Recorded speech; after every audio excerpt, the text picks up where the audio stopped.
TC Chair John Roshinsky, and I will call the meeting to order. I have 10:08.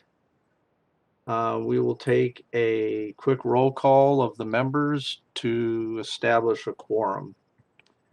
Andrew Bowden, Present. Pamela Brief, Present. Susan Landry, noted as absent, Patricia Trouth, noted as absent, and John Roshinsky here. We have established a quorum and thus we'll proceed. We'll move to item B. This meeting is being provided as a webcast, and pursuant to the provisions of Governor Gavin Newsom's Executive Order N1-22 issued January 5th, 2022, and Government Code Section 11-133, a physical meeting location is not being provided. Participants watching the webcast will only be able to observe the meeting. Anyone interested in participating in the meeting must join the WebEx meeting. Information and instructions to join are attached to the agenda posted on the Latc website. Committee members, please keep your microphones muted except when you're speaking or trying to get my attention. We ask that you keep your cameras on throughout the meeting so that I can see you, and in the event that you raise your hand, I'll be able to see that. Let's see here. I'd like again to thank Ron Jones, the CAB board liaison to our committee. Thank you for attending. And Ron, I would say at any time during any of the discussions, if you wish to comment, just please raise your hand and I'll let you do so. For all voting that occurs today, all motions and seconds will be repeated for the record. Votes on all motions will be taken by roll call vote. Not sure exactly how long the meeting is going to go today. We do not have a specific time schedule if we choose to take a lunch break. But if anyone needs to excuse themselves for the meeting for a short time, just please raise your hand and make me aware of that. And so at this point in time, I would like to ask either Pamela or Andy if you have any comments that you'd like to bring up at this time. No comments, John. Thank you. Yeah, I have no comments either, John. All right, thank you. All right, we've got a fairly full agenda today, and at this point in time, before we get started on that, I'd like to move to item C and ask that if there's anyone in attendance today from the public that has anything that they would like to comment on or share, please do so at this time. I would caution that anything that is mentioned, the committee will not be able to act on that today, but will refer it to a future agenda for discussion and action if necessary. So at this time, I would like to open the meeting to public comment. We are now open for public comments. If you would like to make a comment, please type the word comment into the Q&A box, which should have appeared in the lower right-hand corner of your screen, and send it to all participants. For call-in users, please dial *3 to raise your hand. And now let us take a moment to see if we have a request for public comment.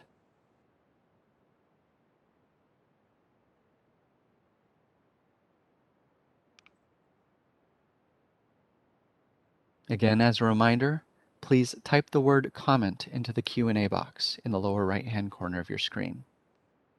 or dial *3 to raise your hand.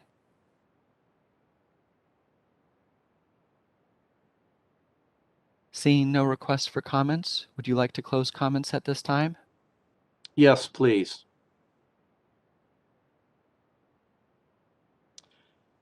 All right. We will move on to item D, update on the Department of Consumer Affairs. And I'll ask Carrie Holmes, Deputy Director of Board and Bureau Relations, to present that, please. Good morning, Chair Rosinski and committee members. Thank you for inviting me to provide a department update. I am Carrie Holmes, Deputy Director of Board and Bureau Relations at the Department of Consumer Affairs. Happy New Year and thank you. DCA appreciates all committee members and staff who have continued to serve through a pandemic that has affected all of us in many ways. To combat the spread of COVID-19 and protect vulnerable communities, California has implemented enhanced safety measures. State employees must show proof of vaccination or be subject to regular COVID-19 testing. The California Department of Public Health is requiring masks to be worn in all indoor public settings until February 22, regardless of vaccination status. DCA's testing program kicked off in early October at DCA headquarters and has expanded to additional sites and home testing as well. We are working together to find the right balance of staying connected and productive while keeping safe and healthy. DCA and all its boards and bureaus continue to look to the future to use lessons learned to identify long-term efficiencies and policy changes. Staff are working in the office to provide the most effective customer service and consumer protection while also utilizing telework where appropriate. DCA recognizes the difficulty of planning for future meetings as the pandemic continues to evolve. On January 5th, Governor Newsom signed a new executive order that extends the sunset date set in Assembly Bill 361. Under this new order, boards and committees may continue holding public meetings via WebEx without listing member locations through March 31st, 2022. Additionally, Sacramento County issued a local order on January 6th, directing public boards, committees, and similar bodies to suspend any in-person meetings that might otherwise be held within Sacramento County and hold them remotely. After March 31st, we do expect that meetings will resume in person in accordance with all aspects of the Open Meetings Act. Before attending an in-person committee meeting, members must verify full vaccination with DCA's Office of Human Resources or participate in COVID-19 testing.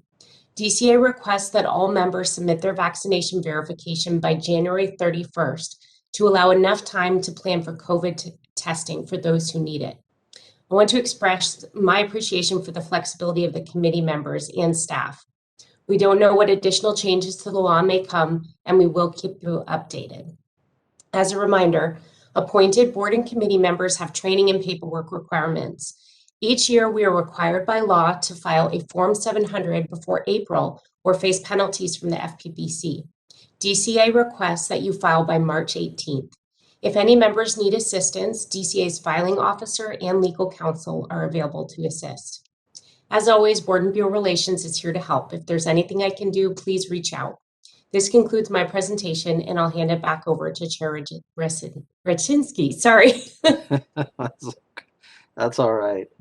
All right. I guess at this point in time, I would like to open up the presentation for public comment if anyone has any questions or comments on that. We are now open for public comments. If you would like to make a comment, please type the word comment into the Q&A box in the lower right-hand corner of your screen and send that to all participants. For call-in users, please dial *3 to raise your hand. Let us take just a moment to see if we have a request for public comment.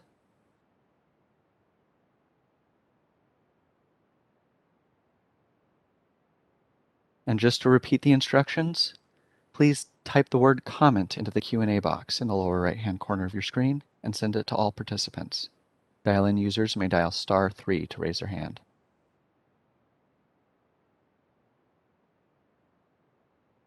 Seeing no request, oh, we have a request for comment. Bear with us just a moment. I'm going to send you a request to unmute your microphone.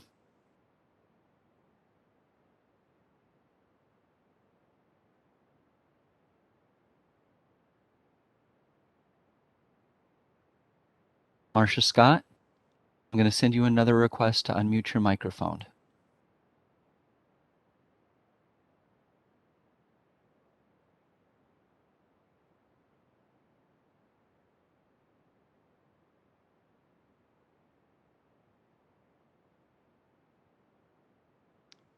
The comment was an accident? All right, we'll continue. Seeing no requests for comments, would you like to close comments at this time? Yes, please. All right, we'll move on to item E, review and possible action on the August 4th, 2021 LATC committee meeting minutes. At this point in time, I would like to ask the other committee members if there are any comments on the minutes. When speaking, please remember to announce your name. And so I'll open that up. Either Pamela or Andy, any comments, questions? This is Andy. No, I don't have any comments, and I make a motion to accept the minutes as presented. Do I have a second? Pamela Brief. I have no questions, and yes, you have a second. All right, so we have a motion to approve the minutes as submitted. Are there any public comments at this time?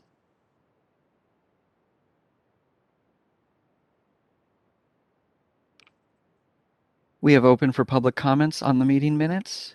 If you would like to make a comment, please type the word comment into the Q&A section in the lower right-hand corner of your screen and send your comment to all participants. For dial-in users, please dial *3 to raise your hand. Let us take just a moment to see if we have a request for public comment.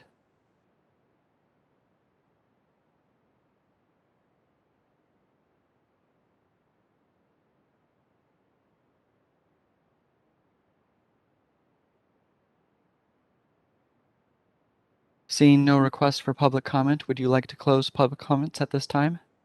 Yes, please. All right, I'll ask Pamela and Andy one more time. Any comments, anything before we go to a vote? No comments. No Thank you. comments. All right. So we have a motion to approve the minutes as submitted. I'll take a roll call vote.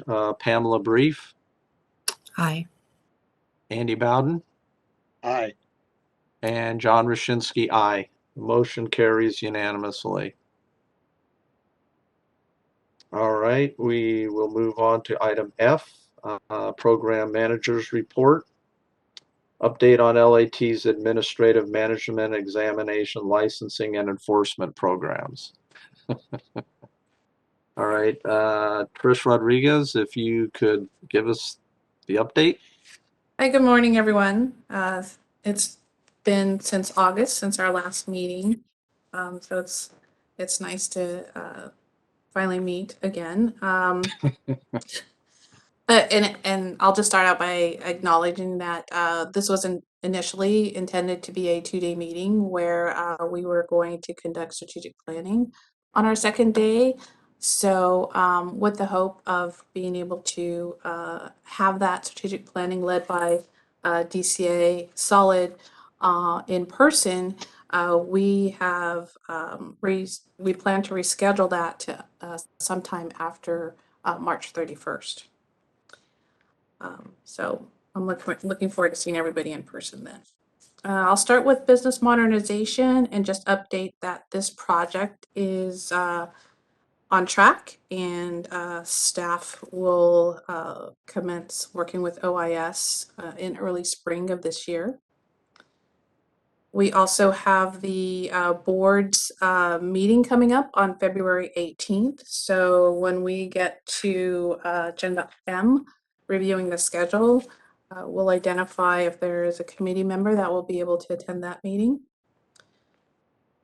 Under COVID-19, staff do continue to telework if their duties allow. Blake and was it Christine Anderson? Was the technical expert?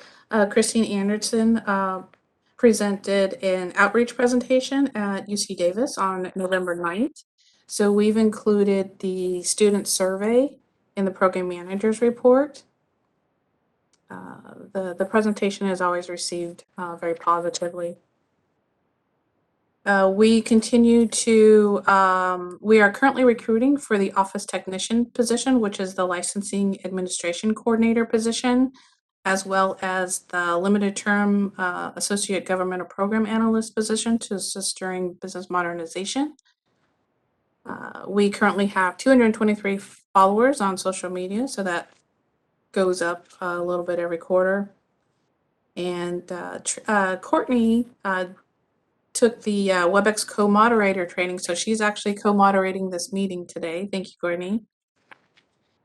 We've updated our website to include the implementation of initial licensing fingerprint requirements effective January 1st.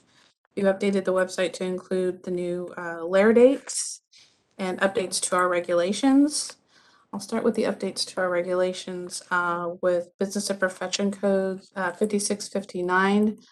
Under this proposal, it would prohibit local jurisdictions from rejecting plans solely based on the landscape architect stamp. At this time, LATC is planning to either find an author for a standalone bill or work with DCA on being included in the omnibus bill and resubmit this year.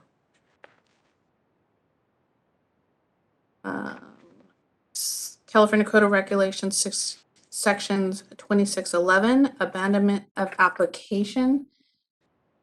That package was filed with the Secretary of State on December 13th and takes effect April 1st. Sections 2615, form of examinations, and 2620. This file was submitted to Office of Administrative Law on December 1st.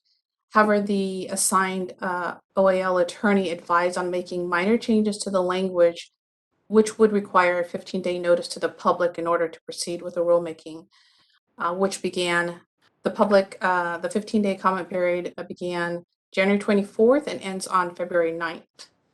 The board will be presented with the modified regulatory proposal at its meeting on February 18th, and then staff will proceed with the rulemaking. Section 2620.5, requirements for an approved extension certificate program. This rulemaking package was submitted to the Office of Administrative Law on December 27th. The following two reg packages are still under DCA legal review, and that is the issuance of citations, sections 2630, and appeal of citations 2630.2, as well as the fee waiver under the declaration of an emergency, section 2651. The public presentments and advertising requirements. This package was filed with the Secretary of State on November 1st and became effective January 1st. The advertising requirement to include license numbers and all forms of advertising will be emailed to licensees and has been posted to our website as well as on our Twitter account. The disciplinary guidelines is still with DCA for review, DCA legal for review. And any questions on the regulations I just updated? Okay. Next is the update on the examination program. Included in the program manager's report is the performance on both the supplemental examination as well as the LAIR for the period December 6th through 18th. And then CLARB is starting their task analysis, job task analysis. It'll be launched this month. And they'll be sending out a survey to all licensees from all jurisdictions. The enforcement program received 6 complaints during the quarter October through December, closed 7, with average days closed 77 days. That concludes my update. I'm happy to answer any questions.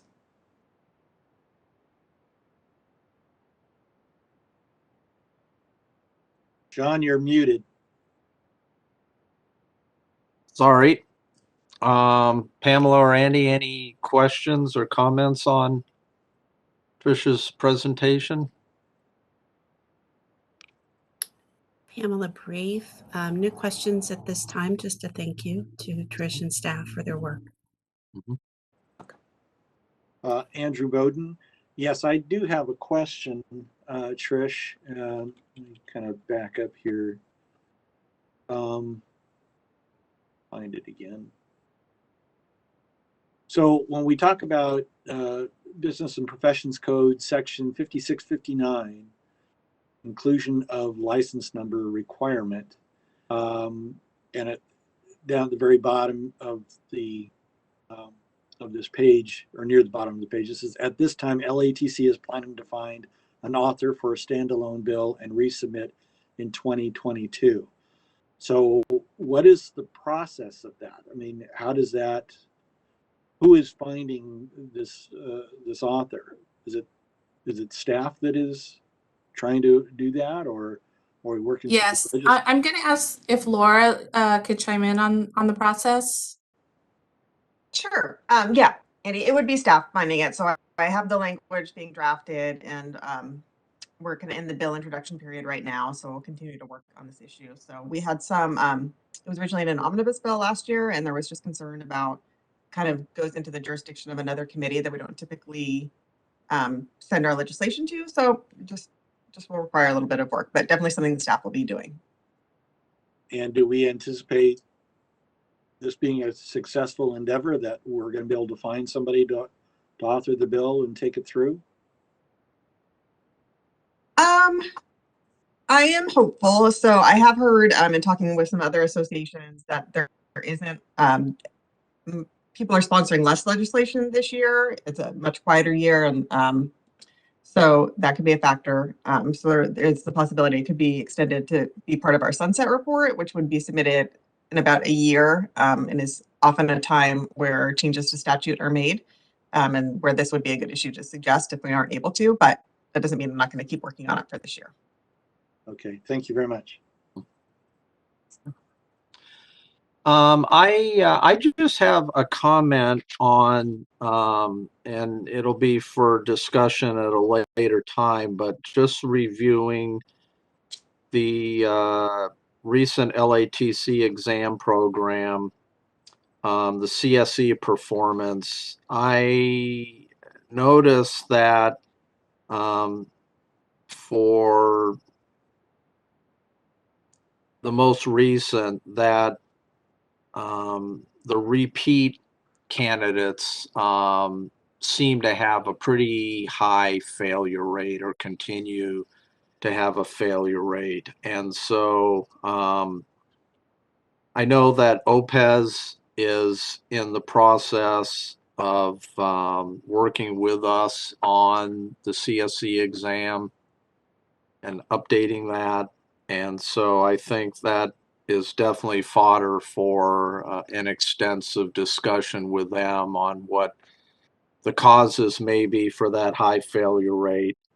And then also looking at the national exam, it looks like there is definitely a pretty substantial failure rate, or continues to be, for California candidates on that as well. And so I just wanted to point that out, and just make the comment that I see this as a very important issue that is going to warrant further review and discussion. So with that, I will open up the program manager's report to public comment. If there's anyone that has a comment or questions or anything, please do so at this time.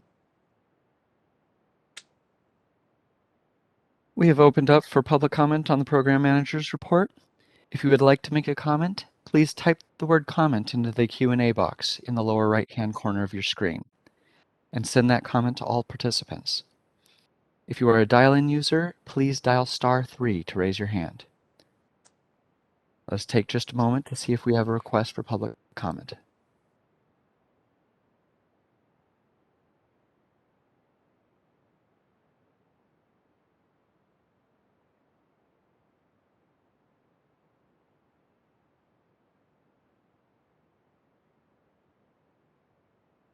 Seeing no requests for public comment, would you like to close comments at this time?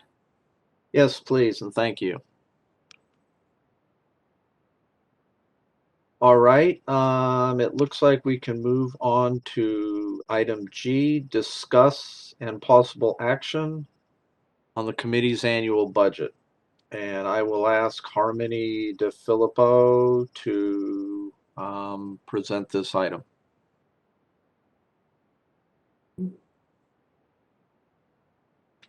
Thank you, Chair Vichensky, and good morning, everyone. My name is Harmony DeFilippo, and I am the DCA Budget Analyst for LATC. And today I'm going to walk through 4 different documents for you.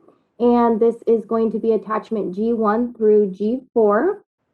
And Courtney, if you could pull up slide G1, I'll start there with the summary page.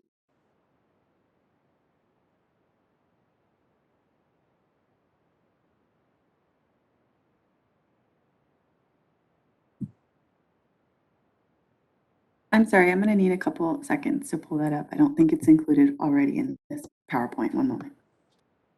Okay, thank you.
Harmony, this is Trish. I just wanted to say, if as Courtney's looking for the slide, the members do have the materials in the packet if you wanted to just have us follow along and start that, and then she could pull it up during your presentation. Yeah, absolutely. And let me pull it up on my end as well, and then we'll go ahead and I'll get started going through that summary page. It looks like it's up now. Oh, okay. Thank you, Courtney.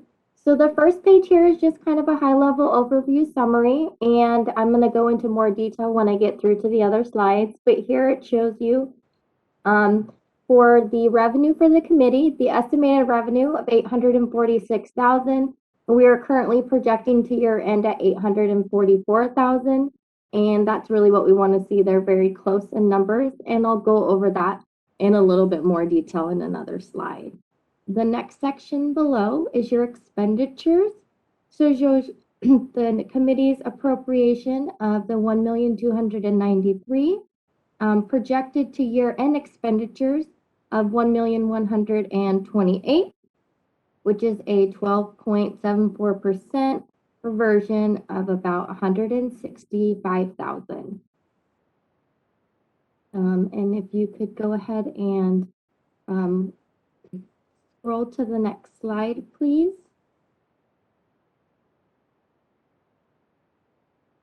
The next one is going to be attachment G2, which is the overview of the revenue. And this just shows you the year-to-date and projection to year-end of the revenue for each of the categories. And we can go ahead and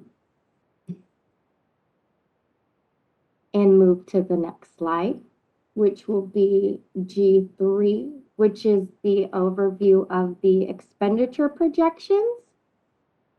And this is in two sections. Your first section being your personnel services, and your second section is your OE&E. And this will show you the budget as well as the projections to year end, and correlating with that summary page of the overall total of the $1,128,000 with that 12.74% reversion. And if we can move to the last slide, G4, this is our overview of our fund condition. Now the fund condition here shows you a 4-year view. You're going to see your prior year actuals, current year, and then budget year and budget year plus one. I'm going to go ahead and speak to current year. So your current year beginning balance is the $1,254,000. The revenue listed for current year is based off of those FM5 projections that were just shown in the attachment 2 with that 844,000 rounded. And if you'll scroll down for me to the next page, the second half shows the expenditures and your 1111 line item expenditures. This is based off of, again, FM5 projection, so it matches that projection document that was on G3. And then, Courtney, if you could scroll down to the bottom half of this page, please. Thank you very much. So your total expenditures for current year is $1,211,000 with a fund balance of $887,000 with 8.8 months in reversion. So the budget year and budget year plus one, those are assumed realized, and those are currently projected based off of the current year's current year's budget, with the exception of the surplus income, which is driven by a formula. So you will see in that revenue section for budget year and budget year plus one, they are similar. And down on your budget year and budget year plus one projections, these are again assumed realized, meaning that the committee would expend to full appropriation. If the committee did expend to full appropriation in budget year and budget year plus one, then the committee would continue to see a decrease in the months in reserve. However, it is important to point out that the committee has historical reversion of at least $200,000, and that's based on the last 4 fiscal years. And we're currently projecting the committee to revert $165,000. However, this amount could change, as this is just based off of the first half of the year through FM5. We will continue to monitor the budget and provide monthly updates to the program manager, Trish Rodriguez. And that concludes my presentation. If anybody has any questions, I am available. Otherwise, I will hand it back over to Chair Verchinsky. Thank you. All right, thank you. I do have a couple questions. In regards to the line item for delinquent fees, can you explain precisely what that is and what the process is for collecting those? Give me one second.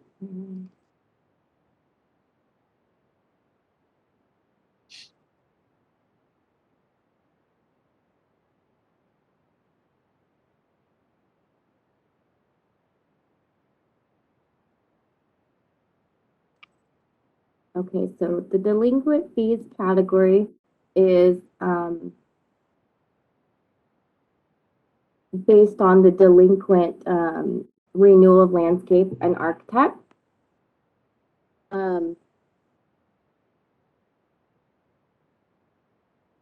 The licensees are not paying anything. They get a fee assessed. They get a fee assessed, and that's where those delinquent fees come from. As far as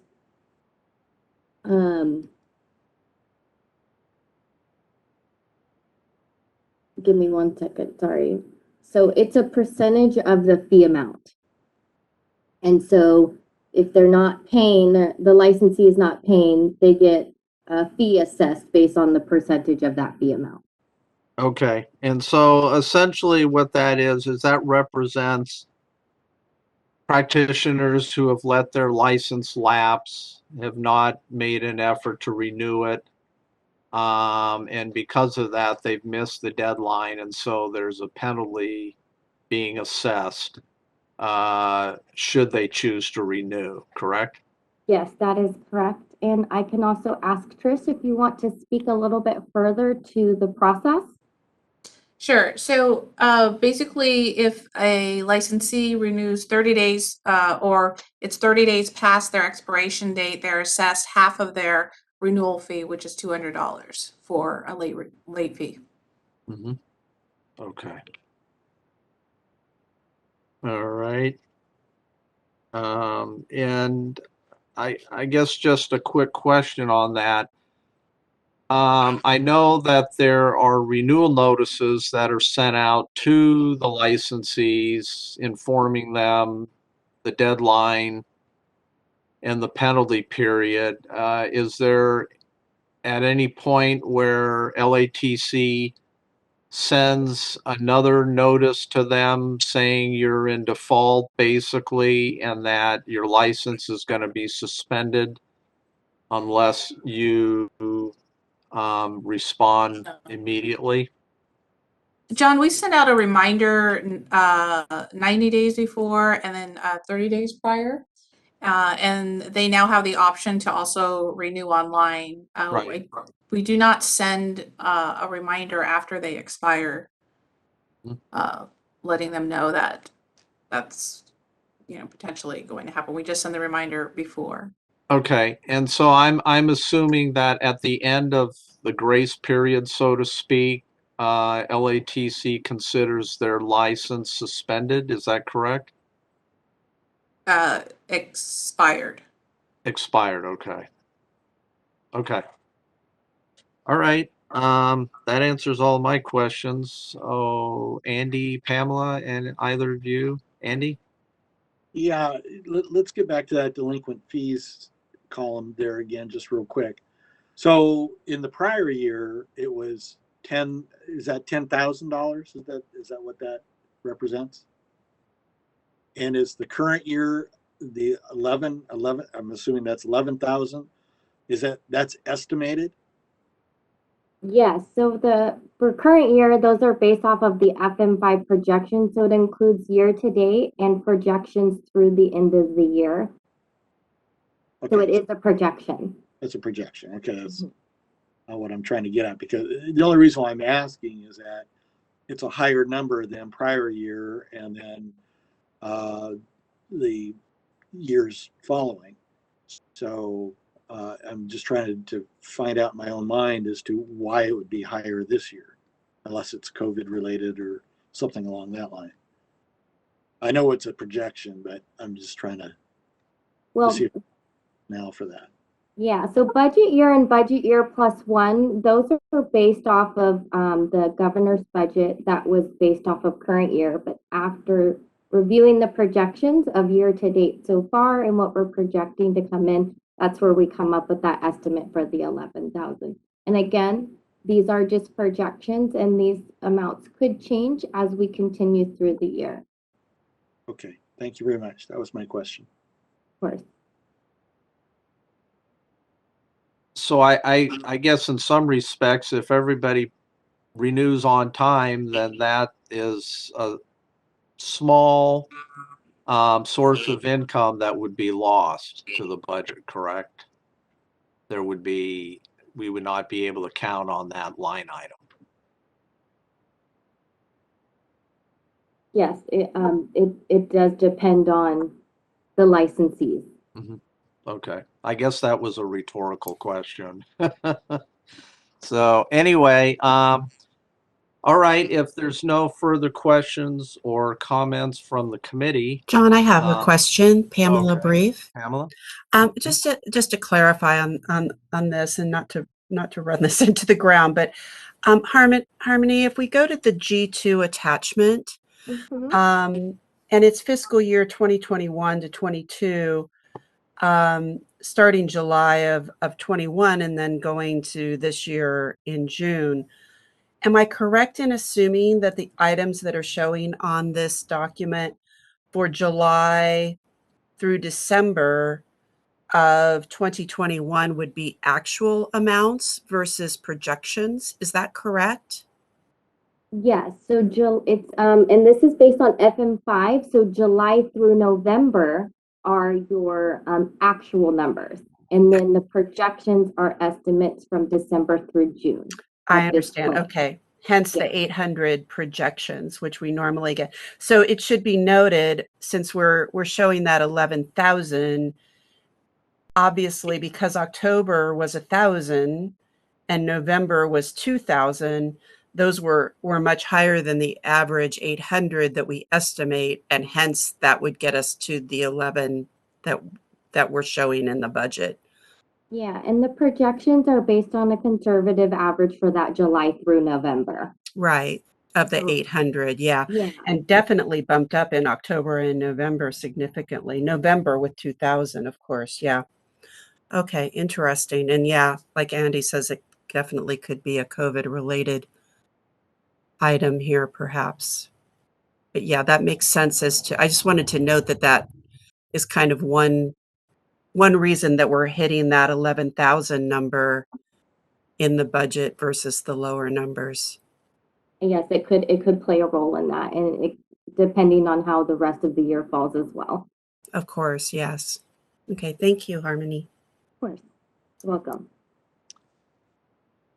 All right, if there are no further questions or comments from the committee, I will open this up to public comment. Pamela Brief, no questions. All right, thank you. We are now open for public comment. If you would like to make a comment, please type the word comment into the Q&A box in the lower right-hand corner of your screen. Or if you are a call-in user, please dial *3. We have one hand raised for comment already. Let's take that right now. Bear with us just a moment. Tracy, we have sent you a request to unmute your microphone. Hi, it's Tracy Morgan Hollingworth with the California Council of ASLA.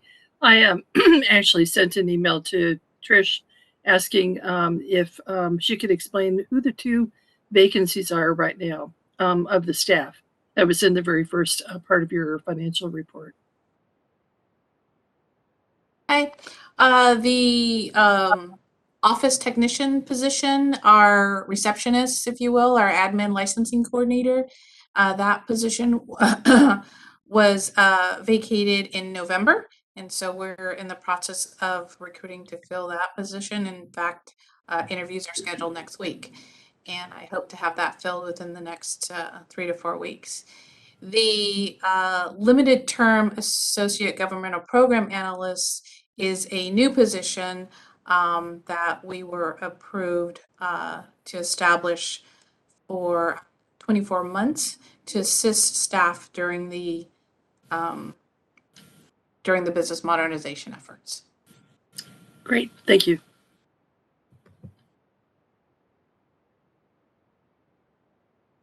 All right, let us take just a couple more seconds to see if we have additional requests for comment.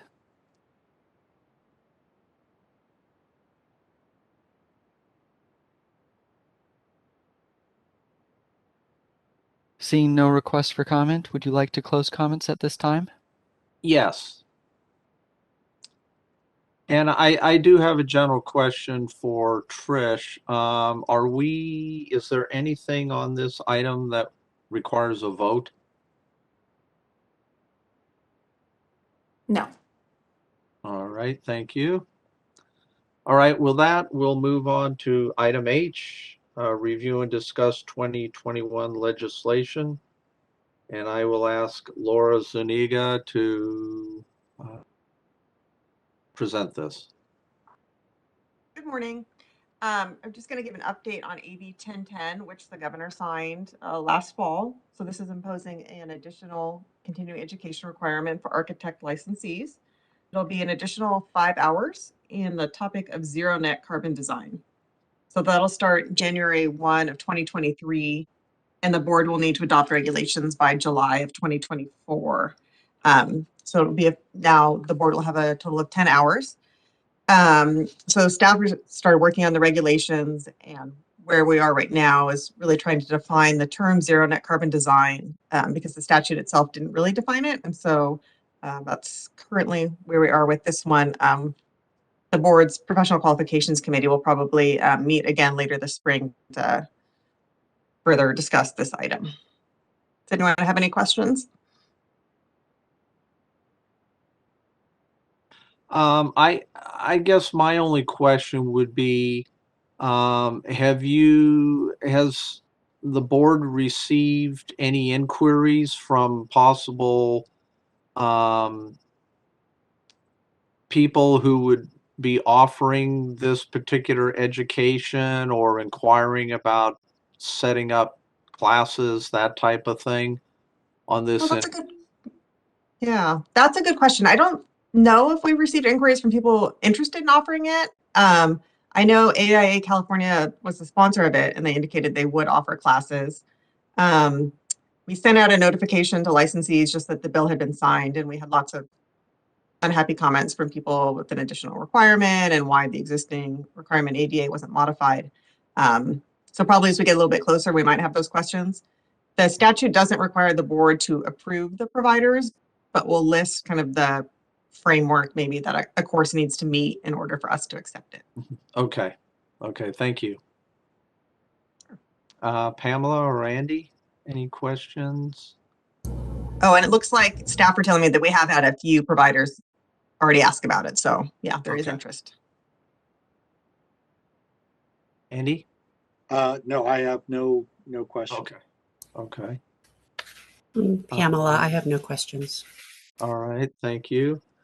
All right, at this point, hearing none, I will ask if there are any public members or public participants that have any questions or comments on this item. We have open for public comment. If you would like to make a comment, please type the word comment into the Q&A box and send it to all participants. If you are a dial-in user, please raise your hand and we will call on commenters in the order that comments are received. Hold on, Tracy, just a moment, please, and we will send you a request to unmute your microphone. Hi, it's me again with CCASLA. You probably know that we've been actively trying to find an author for, adopting the sites type of measurement for landscape architecture.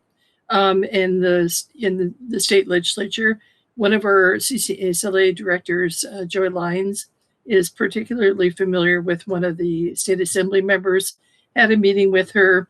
We're hoping it may be too late, because of the bill introduction deadline.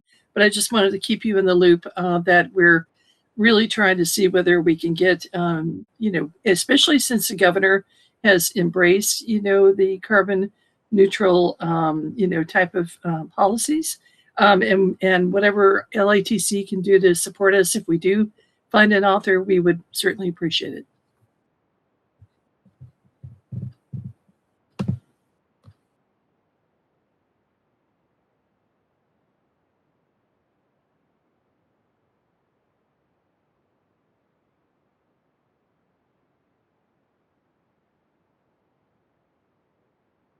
Chair Roshinsky, Yes, Andy? may I ask a question of Tracy? Yes. Tracy, when you're making that comment, are you meaning that would be something that would be the carbon neutral or sites specific kind of tailored subject? Is that what you're thinking of as being a continuing education requirement for licensees?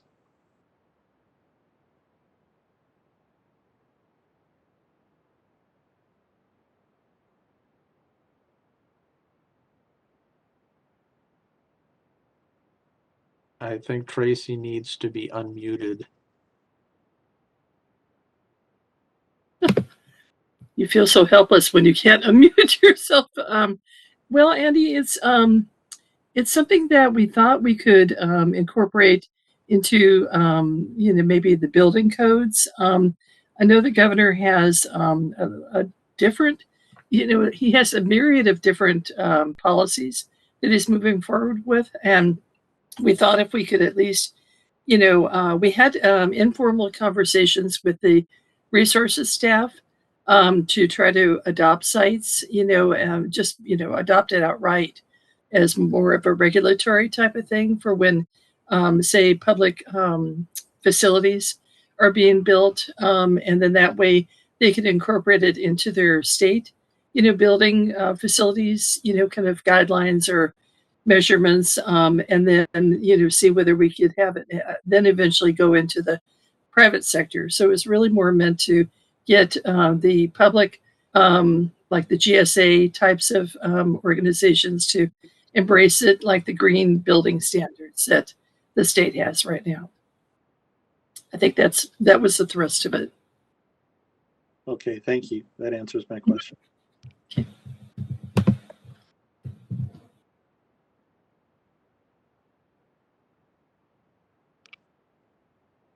Seeing no additional requests for public comment, would you like to close comments at this time? Yes, please.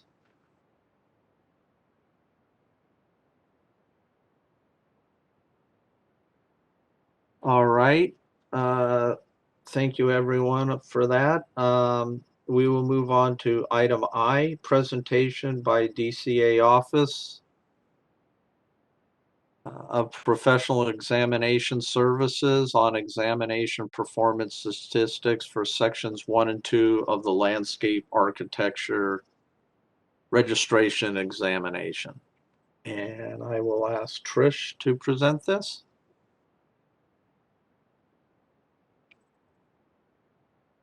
Okay, at our last meeting, the committee asked if the Office of Professional Examination Service can perform an analysis on the pass rates, the success of early entrance for students after graduation to be able to take sections 1 and 2 of the LAIR.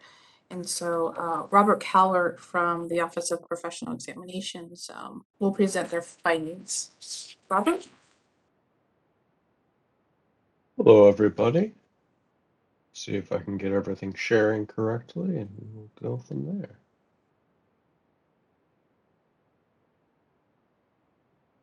Can you confirm with me, please, that you see a PowerPoint that starts with LAIR passing rates and not my notes to myself? Robert, this is the moderator. I have just transferred control to you. You may need to hit the share again. Yeah, no problem.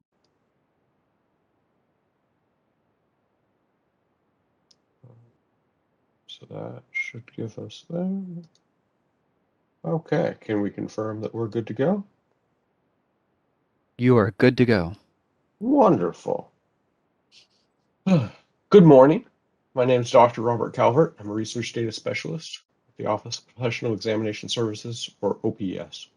Recently, the Landscape Architects Technical Committee asked OPS to perform an analysis of pass rates for landscape architect registration examination, LAIR, before and after a 2012 policy change. The 2012 policy change allowed candidates to take sections A and B, now called sections 1 and 2, of the LAIR immediately after obtaining an approved degree or extension certificate. I'm here to discuss the results of the analysis, which I performed.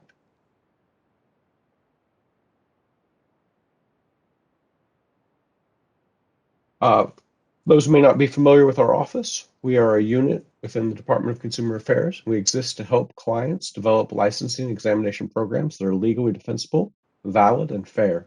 We work collaboratively with clients like the LATC to develop solutions to the challenges in their licensure programs.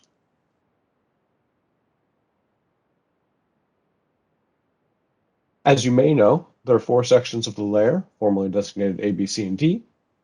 After the 2012 policy change, candidates were allowed to take sections A and B of the layer immediately after graduation, rather than having to wait and finish some experience requirements.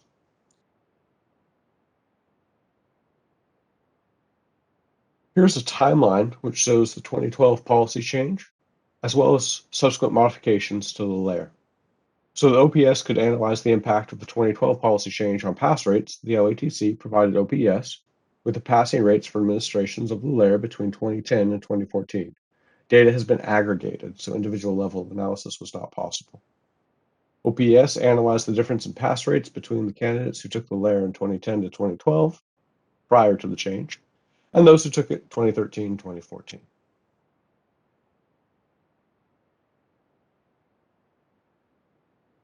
Yay, stats. All right, this is aggregated, so I put sections A and B together. And when the analysis for sections A and B are combined, there is no statistically significant difference in the pass rates from before the change and after the change. That's represented here by 69% and 68%. Unfortunately, we can't just stop there, because I then ran the analysis for section A individually and section B individually. When looking at section A, when we look at section A here, there is a change from before to after. Prior to the change, there was a 79% pass rate, and after the change, there was a 72% pass rate. To be clear, this is just talking about section A.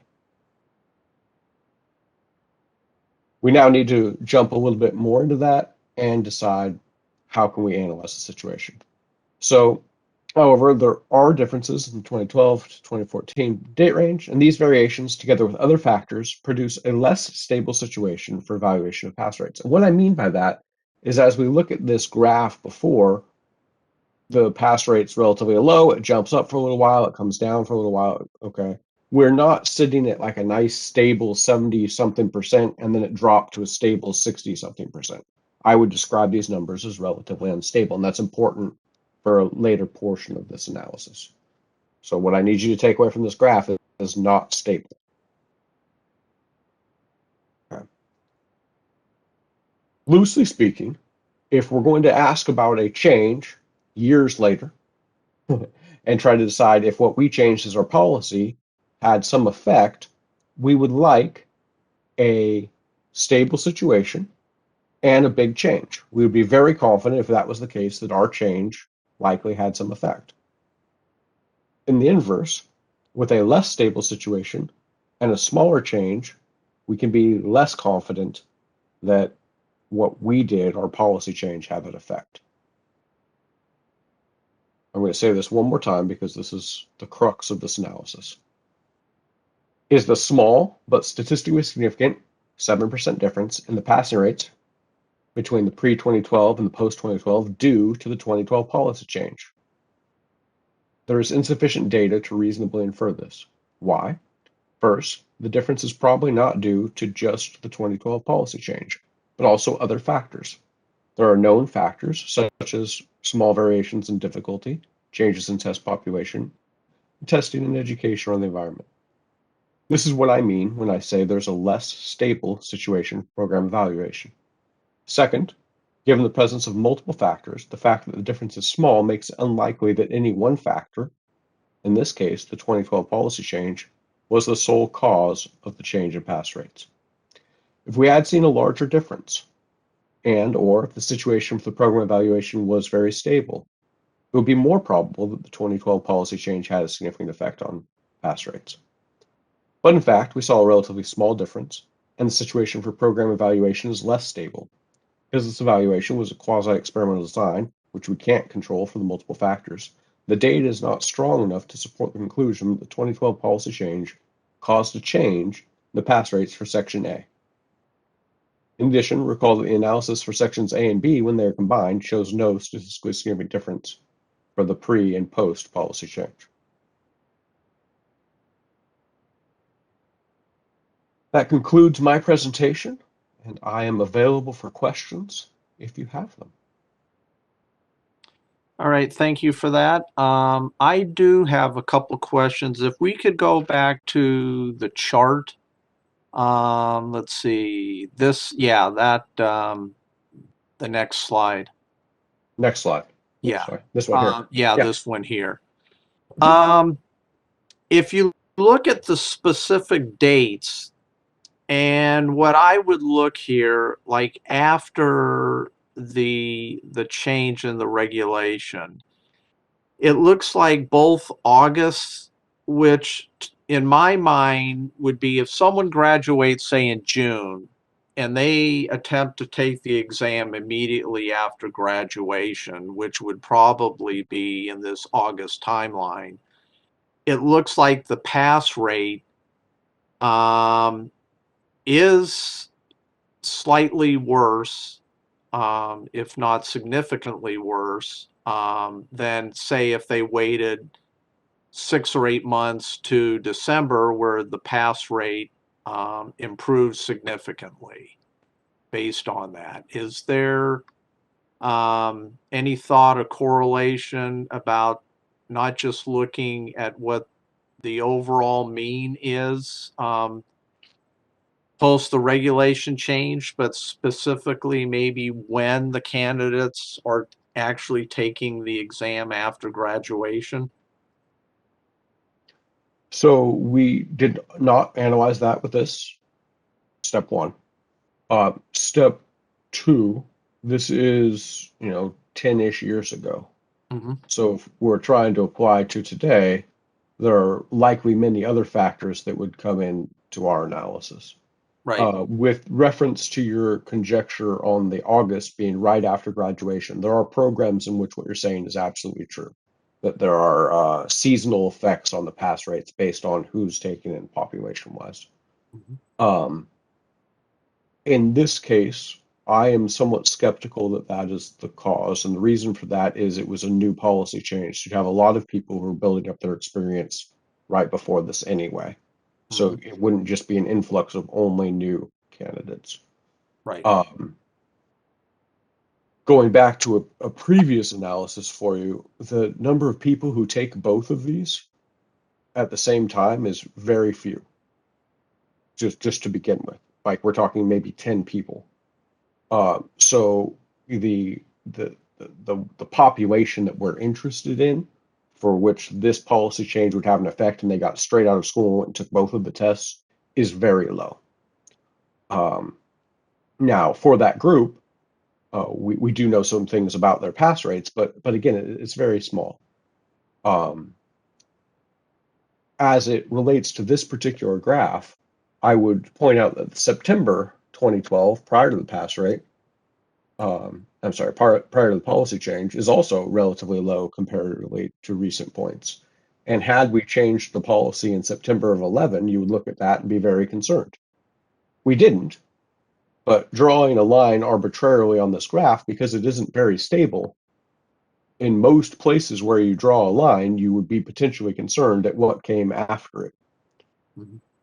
Because I'm trying to speak clearly. I'm not sure that that was great. Did I address your question sufficiently? Yeah, yes, you did. And I guess just a general question, are you noticing, and I don't know if you've looked specifically at the LARE on this, that currently, and what I mean is like in the last year or so, that most candidates are only taking one section at a time rather than sitting for the entire exam at one time? I have done analysis on that, and you are correct. Okay. Okay, because I think thinking back on my own experience, I don't think well, I guess we would have had that option, but it was very rare that you did not sit for the entire exam at one time. I don't know when you took the exam, but Yeah, there many, are many years ago. When dinosaurs these walked things the have earth. life cycles, Yeah. and they move through different phases. So right now, it might be constructed in such a way that taking all of it at once is a really bad idea. Right, And I don't know, I don't have evidence for that. I'm just saying, and it might not have been the case back when you took it. right. Uh, Okay. and I can't speak to that. I can say that most people only take a single section at a time. I Okay. can also say that the more sections you take, the lower your pass rate for all sections you're taking. Right. All right. Andy, Pamela, any questions, comments? Yeah, if I Andy? may just, I think it's kind of important to note how this all happened, because this is going to play into a little bit later on in this meeting when we get to item J. Clarb was really the one that was the impetus as to why we made this change. If you recall, or those who might have been on the committee or were in the, were licensed back in the day, when before this happened, you would take you would before you were allowed to even sit for the exam, you had to get 2 years of work experience. So you do your internship first, then you'd be allowed to take all sections of the test at one time. Clarb came up with their, and I think it was called the Determinants of Success report. And I don't know which year that occurred, maybe 2010, 2011-ish, I'm guessing. And in that report is where it said that based upon pass rates throughout the entire country, those states that were allowing their candidates to take sections A and B, what is what it was called at the time, straight out of school, had a higher pass rate um, than those that were having to wait to get those 2 years. So we all took that at face value as just being, okay, that's correct, that's what they told us. And I'm not saying that it's not true. I'm just saying is that we didn't have our own data to be able to look at.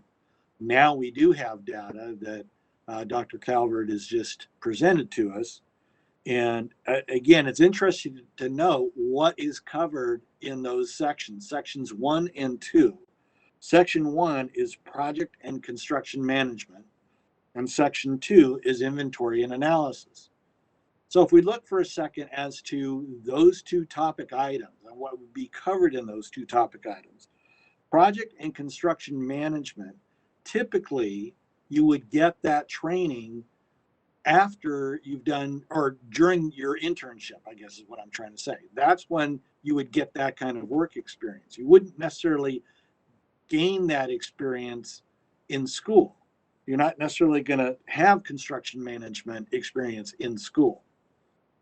Whereas inventory and analysis is covered in school, and that's where you would be exposed to it. You would also get it, obviously, in an office setting where you're doing your training. I don't know if any of this is making sense to you, but it's kind of, in my mind, building up that argument as to, which we'll get later into when we get to item J, as to the whole value of the work experience, either before you take the exam or after you, or before you're getting licensed, however we're going to note that.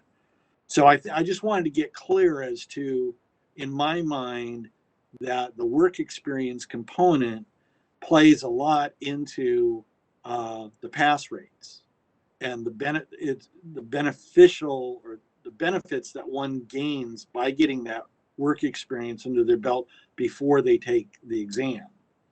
So I think is particularly as it relates to section A, project and construction management, that may be why we're seeing a little bit lower pass rate in that particular item than we do in section B. So section A is not really covered as well in school. I mean, it's covered, I'm sure, but not to the extent where you gain a lot of experience in school on those subject items, but yet you do on section B, which is inventory analysis, which is covered in more depth in school. Does that make sense to anybody else? I'm trying to word it, you know, my mind goes faster than my mouth can speak. So anyway, those are my comments. Thank you, Andy. And I totally agree. I think my concern has always been that students are not getting adequately exposed to everything that they're going to face out in the workplace. And it's only through that practical experience that they begin to understand what the shortcomings of their training are and what they need to focus on in their day-to-day job. So, Pamela? Oh, you're muted. There we go. We'll try Thank again. you. It didn't unmute. My apologies. So, yes, I have a little bit of a question combo comment. Have we at any time checked in on those taking the test in California and our low pass rate, and the correlation with how many of them have been trained and taken or have their degree from a California university or certificate program? I'm assuming when I look at all of this that if you are taking the test in California, it's likely that you studied here. But I know for myself, my education was out of state, and I took the test here because this is where I moved. So, like initially when I look at this, I say that perhaps there's conversations that we need to have with our universities, but then I don't know that that's actually true. So I'm just wondering if sometime before I joined the committee, if we had checked in on that statistic of how many were actually educated here in the state or elsewhere. Hi, this is Trish. I can chime in here and just say that although we do collect this information, we do not currently have an easy way to extract specific educational institutions. It would be a manual process. It is doable, but we're hoping that, you know, once we're in our new business modernization platform, that is we can conduct more studies such as this. So I can say that we have not actually looked at that, you know, since I've been here now. I need to check my records. We did get some manual data extracted, Trish, from a previous report. For specific institutions? That's what I was saying. I need to check my records. I know we went through and manually pulled out some data, so I'd have to check and see if he pulled that when he did it or not. I did want to return to 2 points that were said earlier, if I may. I don't know if that's appropriate. That wasn't directly asked of me. But, one of these is from a stats point of view. From a stats point of view, this is old data. So if you want to be curious about the section A, I would suggest an analysis of new data. And in the analysis of new data that we did previously, where we're talking about layers pass rates as compared to the rest of the nation, to my memory, section A was not the problem and it was section B. Now I need to go check that. Please don't quote me on it. But I would be concerned to be making decisions from older data when we know that the present landscape of this exam doesn't look like this graph. That's one piece. And the second piece I want to really emphasize is, based off of this data, I would not personally conclude that the change in policy has anything to do with this difference from A to B. If you guys want stronger evidence on that, I think there are other ways to get to it. But now we're switching out of stats, just my opinion. You have to finish your experience before you take the other 2 sections, right? Correct. So if you fail this section, you're going to take it again. So we have a difference of 7%. That means a lot of people passed the first time, and now it's not on their plate. And if you take away the option for them to take it earlier, yes, more people might pass, but you're pushing the whole timeline of them taking one section at a time back, because as you pointed out earlier, they're not taking the whole thing at once, they're just doing one. So the more of it they can get rid of earlier, the faster they can get through this process. And that's not a stats position, that's someone outside of my purview. But since you gave me a mic and I asked, I felt like I could say it. Well, you raise a very important point, because that's definitely a point of consideration in the discussions that we're going to have in item J, and as well as others. But I have a question for Trish in regards to the data that's collected. Do we track on an individual basis? Is it possible to go and look at any specific candidate and see what their results are as they sit for sections of the exam? Yes, we track that. Okay, and we also track where they went to school? We do. Okay, and do we track, I would assume that if we know where they went to school, we know when they graduated, and we could correlate the time frame from the time of graduation to the time of examination, correct? Yes. Okay. So it sounds like the data's there if we wanted to conduct a thorough analysis of a lot of different factors. So I would say that I don't know if this is something that we could ask for a study to be done at the time when it's actually possible to do that, that would look into a number of these different factors and try to truly understand what might be affecting these pass rates. Because I would suggest that we seriously consider that when, at some point in the future. This is Pamela. I agree with that, John. I think it would behoove us to look into that correlation. And like Trish said, it sounds like that data is going to be much easier to extract once our system's updated, which would be wonderful, and it would not require quite as much staff time. And that sounds like that will happen sooner than later. Okay, hopefully sooner than later. Yes, we hope so. Okay. Well, I guess with that, I don't know if there's any other questions or comments from either you, Andy, or Pamela. If not, I will open it up to any public question or comment at this time. This is Pamela. No further questions or comments from me.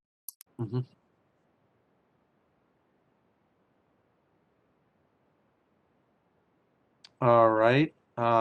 We will now take public comment.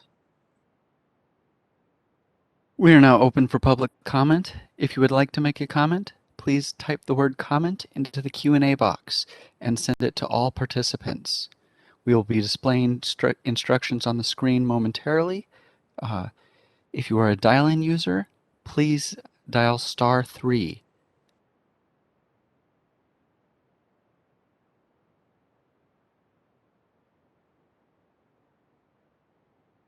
Bear with us just a moment. We will get the instructions on screen momentarily.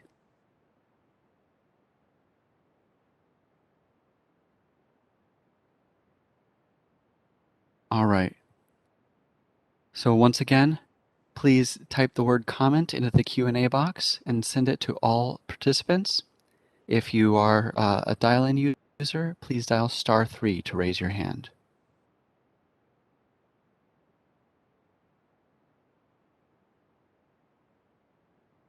Seeing no requests for comments, do you want to close comments at this time? Yes, please.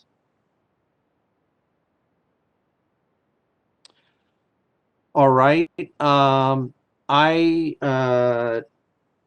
next item, J, I think is going to be a more lengthy discussion. And I want to ask the committee if you'd like to take a short, say maybe 5-minute break before we jump into that. Okay, or longer if desired.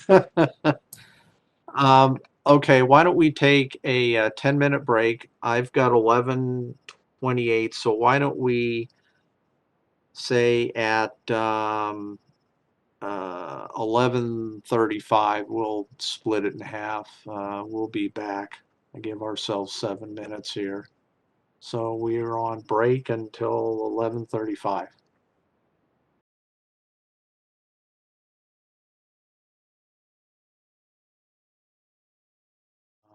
Continue with the meeting. The next item, J, discuss some possible actions on Council of Landscape Architectural Registration Board's uniform standards and pre-approval process. And I will ask Trish to introduce this item, and we will commence from there. Okay, the Council of Landscape Architectural Registration Boards, or CLARB, has been discussing the uniform standards for some time now with all the jurisdictions. Also was discussed during the annual meeting in September. In September on September 17th, John wrote a letter to the CLARB president addressing several discrepancies between California's current licensure requirements and CLARB's proposed uniform standard. And on November 9th, we received a response from CLARB regarding an analysis, a California-specific analysis related to their uniform standards and what would be required regarding our current regulations and laws. And so on January 12th, CLARB announced it would hold a membership vote on the uniform standards during the mid-year meeting on April 20th. They've asked member boards to review the attached uniform standard voting package and submit the included letter of credential by April 19th. The credentialed representative will vote on behalf of LATC during the mid-year update on April 20th. And all members are invited to attend that virtual meeting. The committee is asked to discuss and take possible action on the CLARB uniform standards and pre-approval process. They're presented in bylaws 1 through 3 in the attached, and also designate the voting representative for the letter of credentials. John? All right, where do I start? I guess I would like to make a few comments first. As you know, I've been real actively involved in tracking CLARB's work on this proposed uniform standard for probably the last year and a half now, and I have made an effort to attend every online meeting that they have had where they have discussed various components of this, where they have taken input from the member jurisdictions, as well as making presentments to the members on what the current version was of the proposal. And I can tell you that it's been a very difficult process in keeping up with the proposal and all of the various changes and that type of thing. I have made an effort to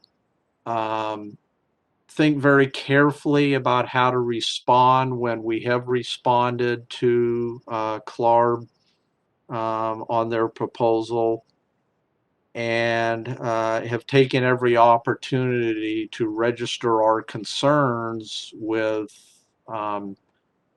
what Trish and I have studied and discussed in regards to what would be required for us to change in our Practice Act to include our law as well as our regulations. And throughout that process, I've asked myself basically two questions. Is if we were to adopt this uniform standard, would it be in the best interest of the state of California? And secondly, would it be in the interest of our candidates who are under which they would be applying for licensure and going through the exam process and so on and so forth. And I can honestly say through going through that process that at least at this point in time, it's extremely difficult for me to recommend approval of these three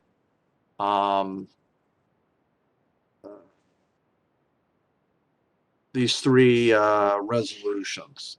And there's a number of reasons why that is. But I think what it all comes down to is that because it's been so difficult to really understand what these uniform standards really represent in comparison to our current Practice Act, that I think it warrants further study.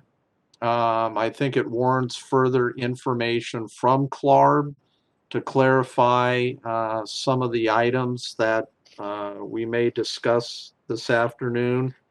One thing that I do want to keep in mind is that when we added this to the agenda this time, the original thought was that we would be voting on how to respond to these resolutions as part of this meeting. After further discussions with Tris, I'm not sure we really need to do that today, because the official vote on this with CLARB is not until April 20th. Right now, we tentatively have another LATC meeting scheduled for the first week of April, and which would provide us the opportunity to decide how we want to vote officially of whether to support these resolutions or not.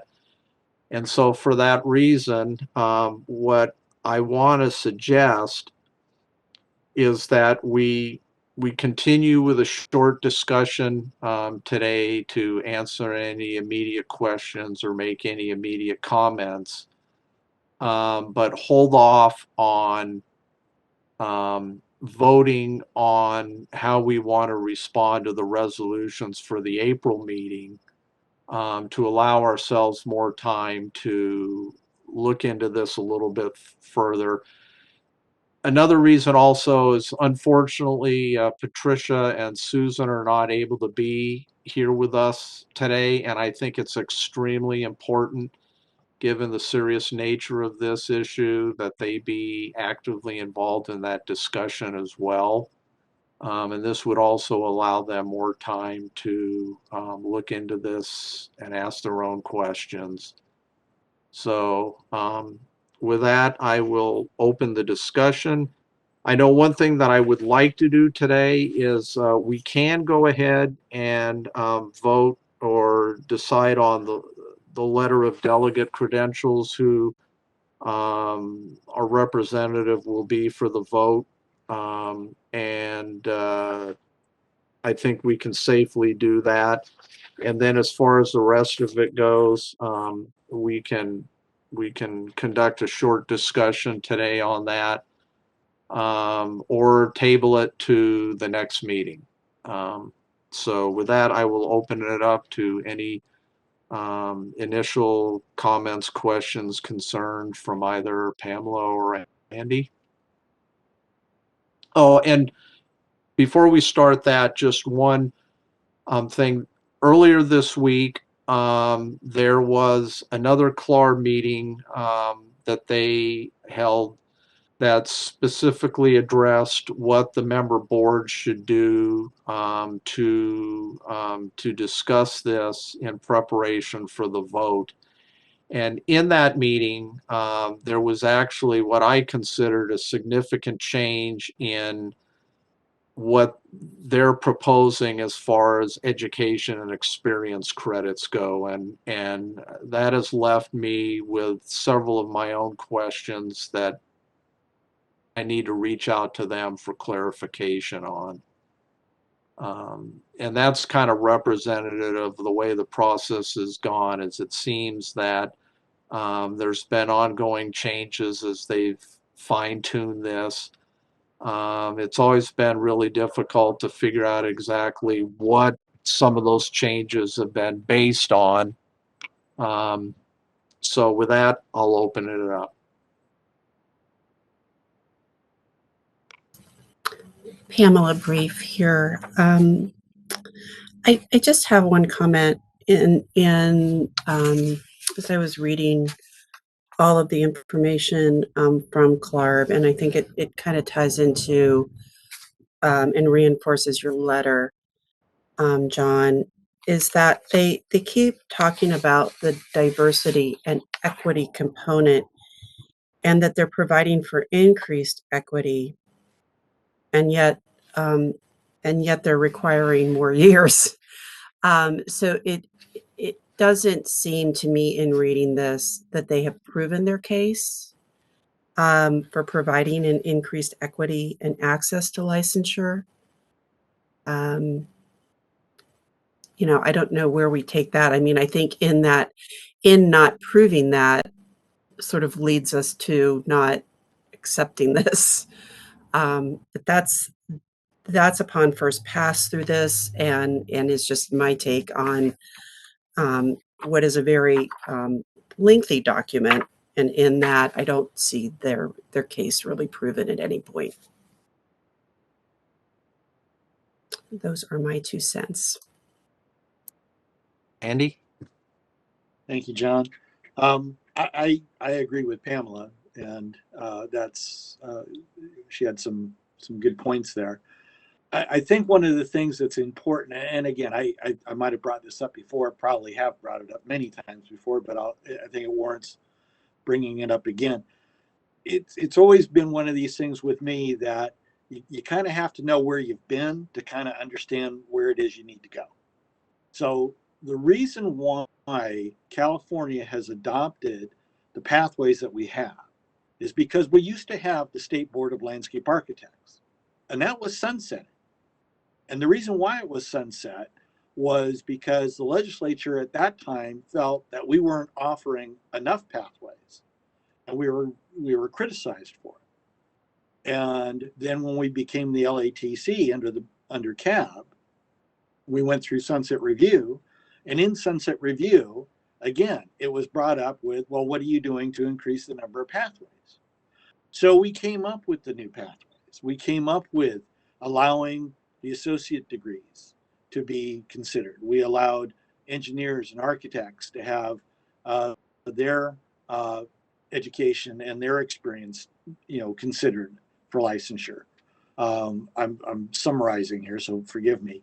But I guess, and then just recently when we came up with the pathway of experience only, where education was not required, and we picked a number. If you recall, we went through several years of trying to decide what was the appropriate number, and we came up with 6 years as being the appropriate number.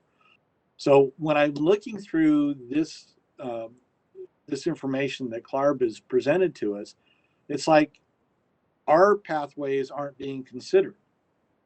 And yet, if we don't have those pathways, I'm really kind of concerned that legislature might come back and eliminate the LATC again, or try to eliminate the LATC. Governor Schwarzenegger was the first one to, after the board of landscape architects had been sunset, and Governor Schwarzenegger came in. That was under Governor Pete Wilson, and then after Gray Davis, Governor Schwarzenegger came in, and he decided that it was a wonderful idea to sunset, or not sunset, but to eliminate the LATC. And we fought long and hard on that and brought up all kinds of reasons as to why the LATC was beneficial to protecting the health, safety, and welfare of the people of California. So again, we followed what we felt was a reasonable path in order to be able to provide enough pathways to satisfy the legislature and to be able to make it so that we were eliminating or reducing the barriers to entry into the profession. So if we were to adopt what CLARB is proposing, it would seem to me as that we're putting new barriers back up that we've just broken down, and it just doesn't seem to be reasonable. I mean, I know, John, you've done a great job in presenting our arguments to CLARB, and I don't know if it's falling on deaf ears or if they're in a situation where they're kind of saying, well, yeah, but California, you're the only state that's requiring this or allowing for this. The other states don't allow for it. But it still comes down to it, and John, you said it very well right at the very beginning. We have to do what's best for our population, for the public in California. And while I think we could all agree that having a unified or a uniform basis, for licensure would be great for all the states throughout throughout the United States, that would be great. But they have to consider our position as well. And even though we've presented it to them, and you've done a great job in your letters stating what our positions are, apparently they've not taken to them. They've not taken those into consideration. So I'm taking a long way of saying that based on the information that's presented today, I don't think that I could support approving what they're asking for. Now, with having said that, I have a question. What happens? What is our position, or what?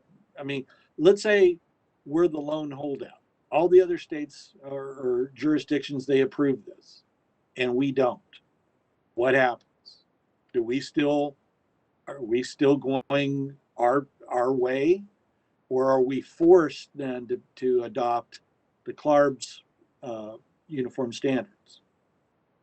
Yeah, that's one of the primary questions, I think, and I know Trish and I have discussed that very question at length, looking at various scenarios, because one thing to point out is that it's very likely that all three of these resolutions are going to pass.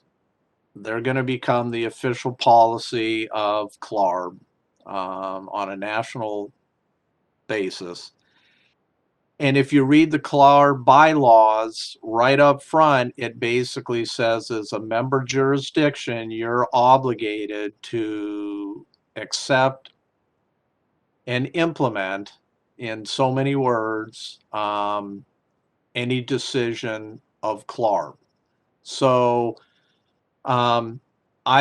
we've asked our own legal counsel what are the legal implications of this. They cannot force us to change our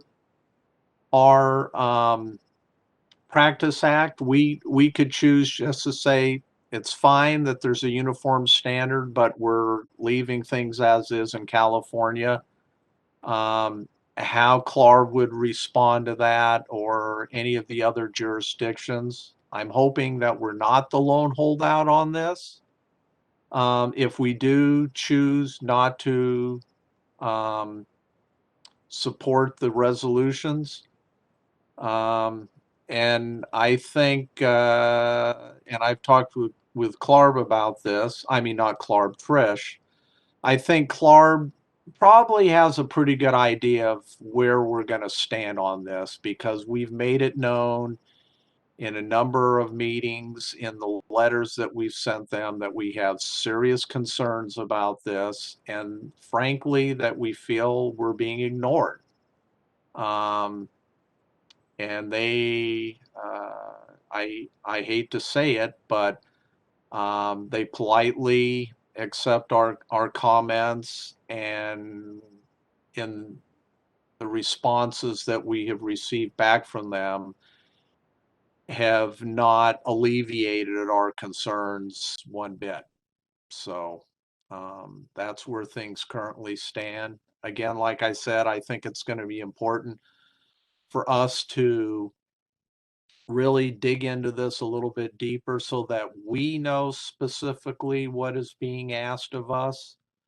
And Trish offered a really good suggestion, in that looking at each of the individual resolutions, it would probably be good for us to document what our specific concerns are, and why, if we choose not to support the resolution, what the reasons for that were, so that sometime down the road, um, whoever sits on the LATC board at the time, they'll be able to refer back to that and know exactly what our thoughts were at the present moment, and why we chose to vote the way that we did.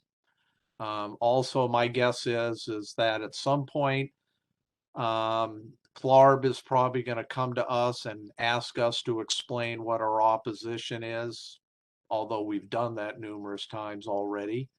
But that we could provide them those specific reasons why, and then it's basically on them. Because the way that I look at it, and you brought it up very well, Pamela, I don't think they've made their case. And it's not for us to just accept what they're proposing. It's for them to explain to us and demonstrate to us why it's in our interest to adopt these. So. Yes, Pamela. And Pamela, brief. And I might say as well, I mean, to tag on to what Andy was saying, and further talk about what they haven't proven. I mean, in the second paragraph of their statement for resolution 1 and 2, they not only say that they are providing for an increased equity, but they're also increasing the defensibility of landscape architecture licensure requirements. And as Andy is stating in the historical information, and which as a newer member, that was very helpful. Thank you, Andy, for going through the history of why we have certain things in place, and that it was for the defensibility of our licensure.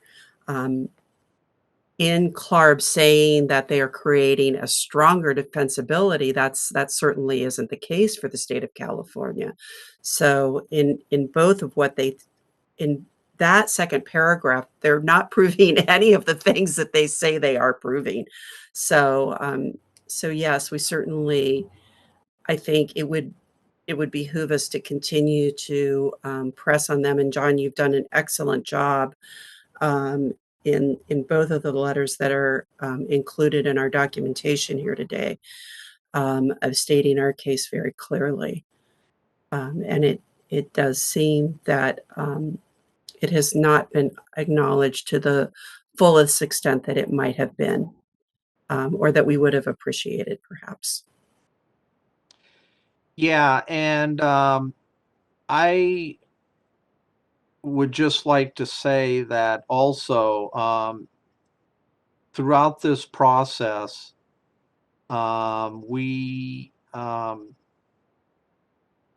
there's basically been two ways that CLARB has looked at this. One is they've really pushed for this uniformity as a way of defending licensure nationally. I've always felt, in some respects, it's been a solution looking for a problem.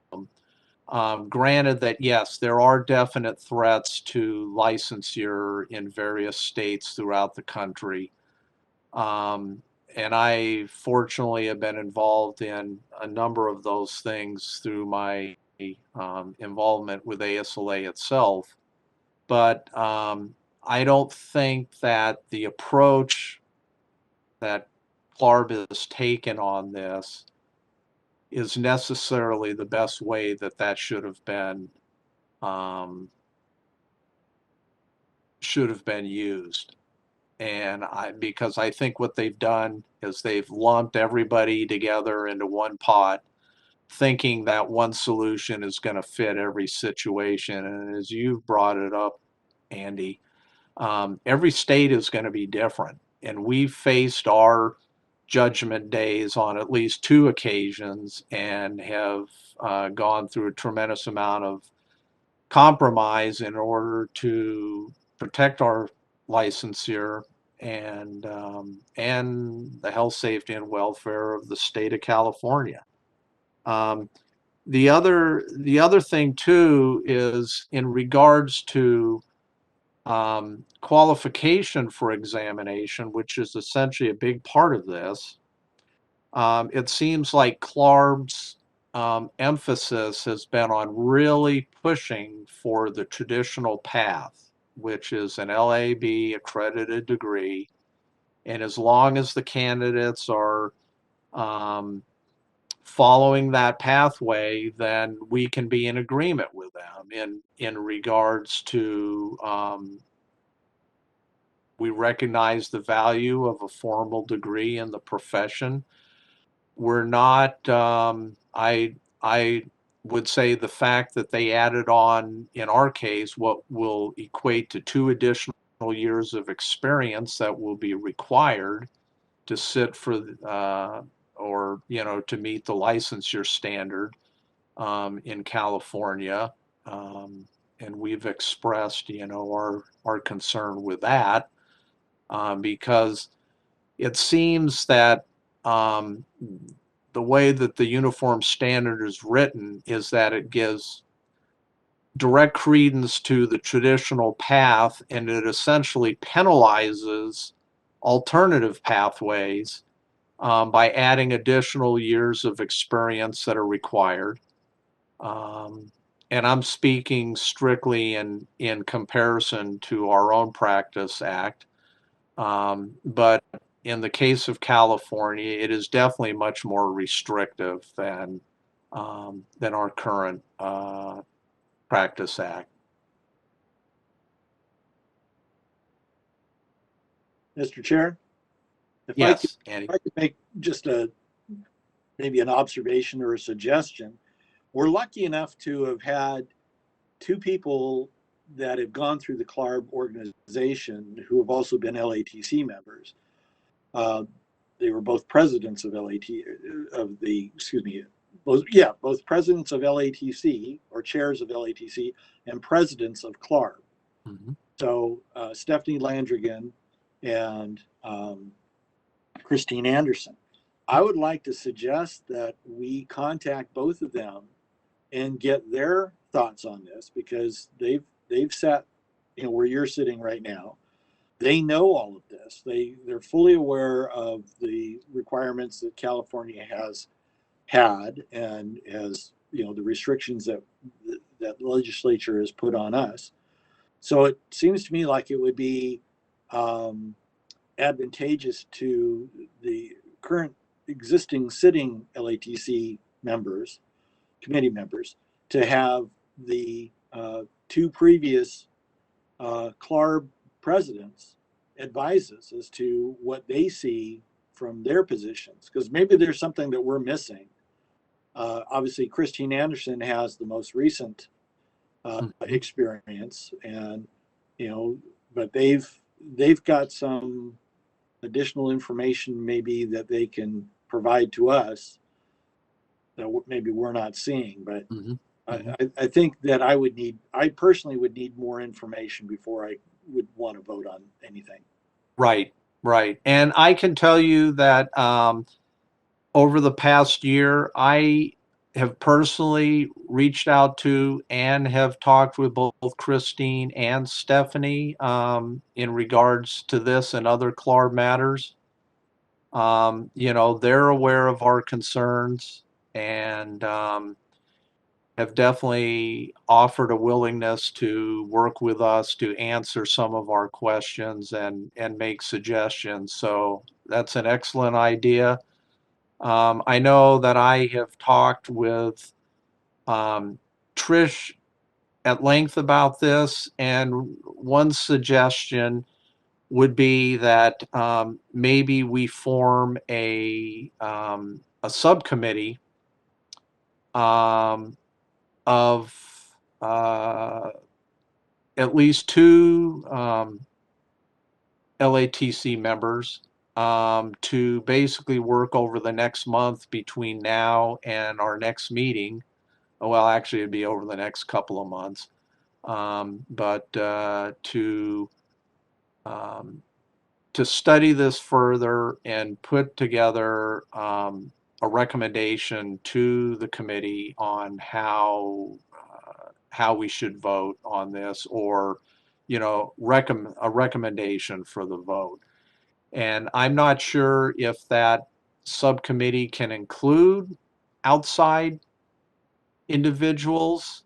That might be a question for our legal counsel. But maybe we could invite Christine and Stephanie to at least participate in at some point in that process.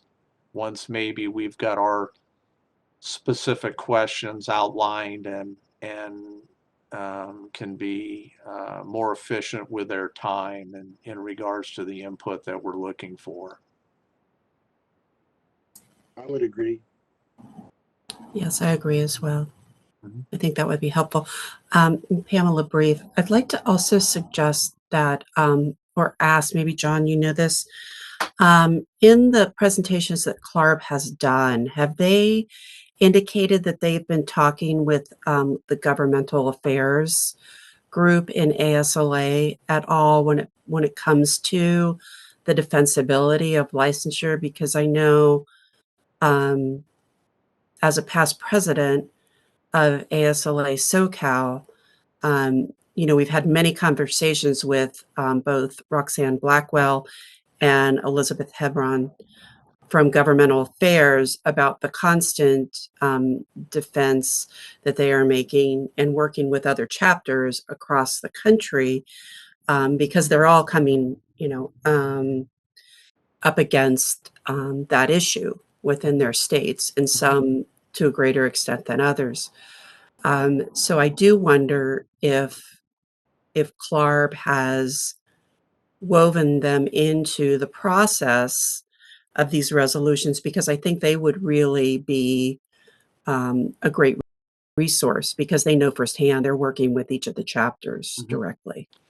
Yeah, I can tell you that ASLA and Elizabeth Hebron in particular has been involved in this process. She's been on the working group that has prepared the uniform standard.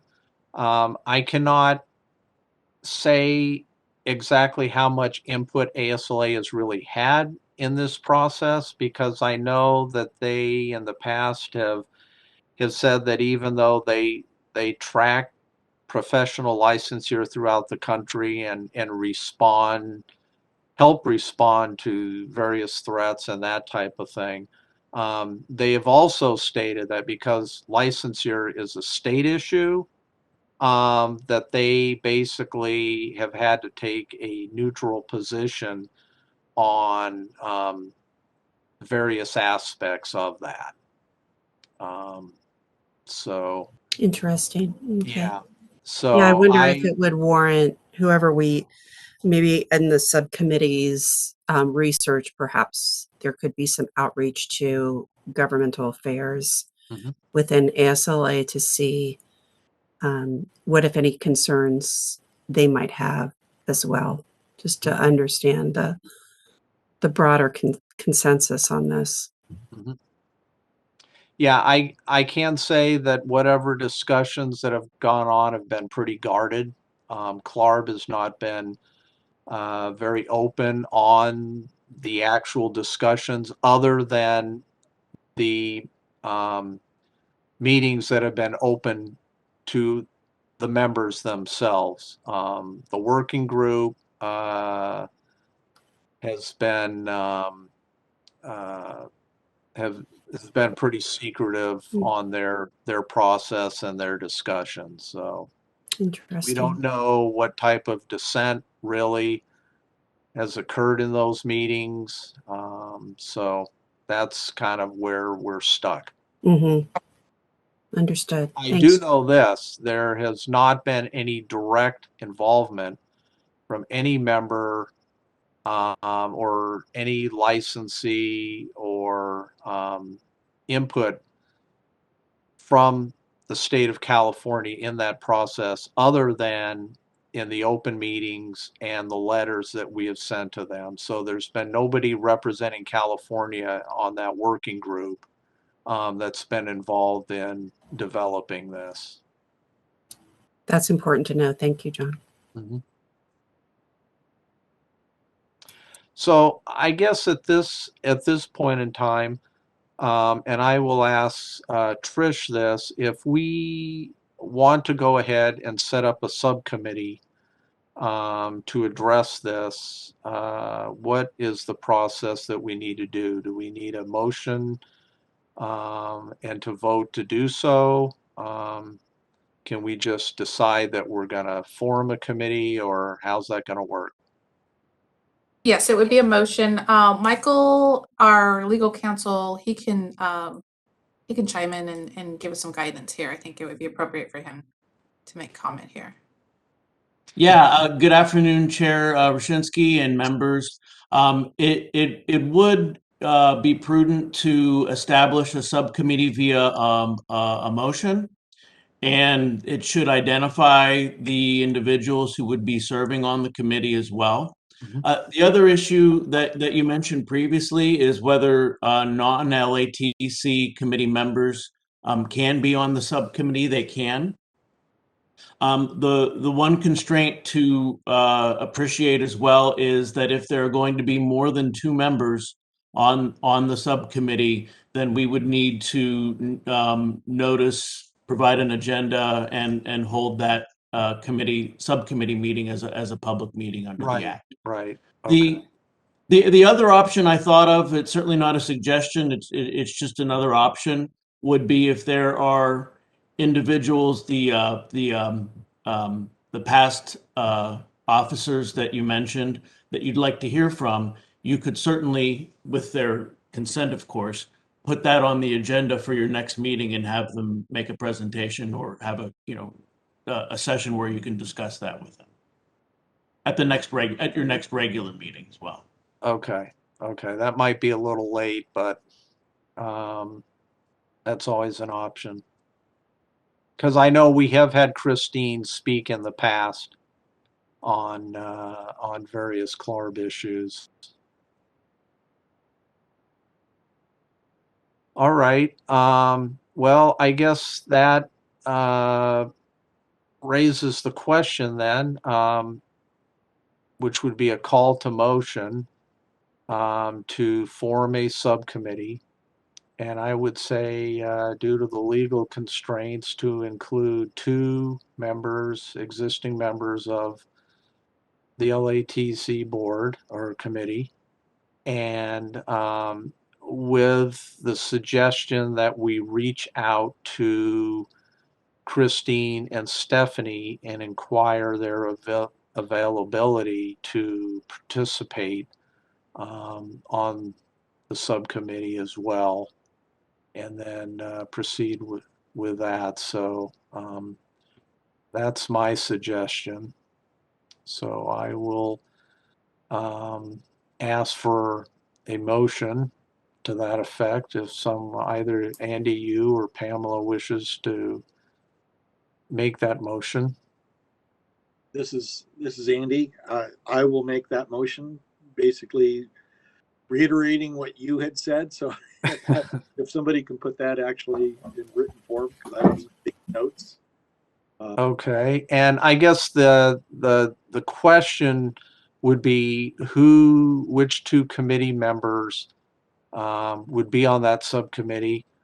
I guess this would be a question for you, Michael.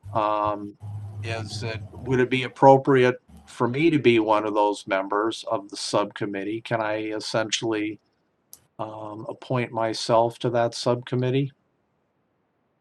You certainly can. Mhm.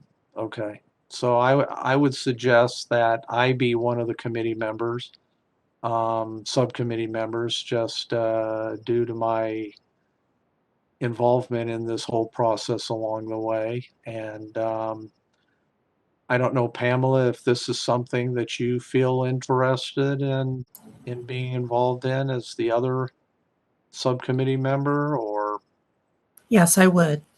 Thank you. okay. So I guess the motion would be that we form the subcommittee with myself and Pamela as the two LATC representatives. And again, we reach out to Christine Anderson and Stephanie Landrigan to inquire about their availability. Oh, and also the committee would also request support from the LATC staff because there may be some assistance that we'll require from them.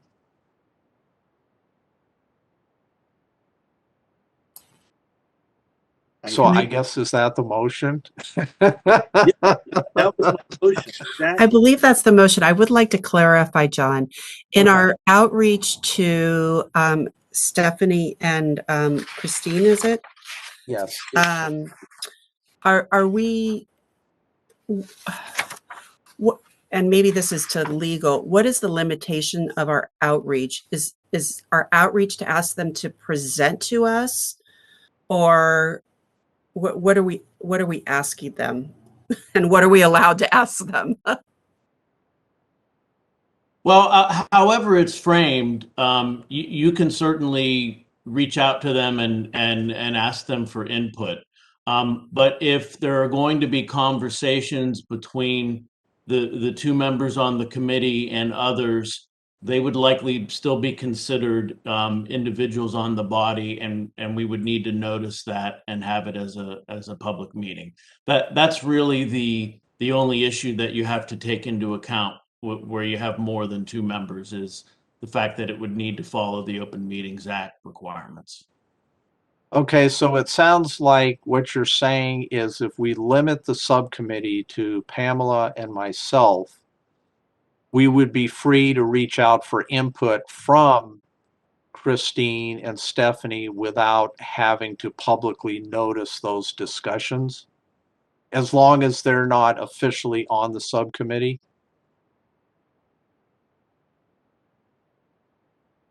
And I'm thinking this through at the moment. I do think that would raise Open Meeting Act considerations. Okay. If there is discussion back and forth, that could be considered a serial meeting under the Open Meetings Act. And even if they're not on the committee, yeah, I'm concerned about that. Okay, yeah, that sounds like it's going to be a dilemma. Well, I guess what we could do is we could proceed. I have a question to Sure. Michael. If John or myself individually, not as a group, so okay, let me start again. If I reached out to Stephanie individually for information, or you know, like we were saying, some background information, kind of understanding, is there something we're missing?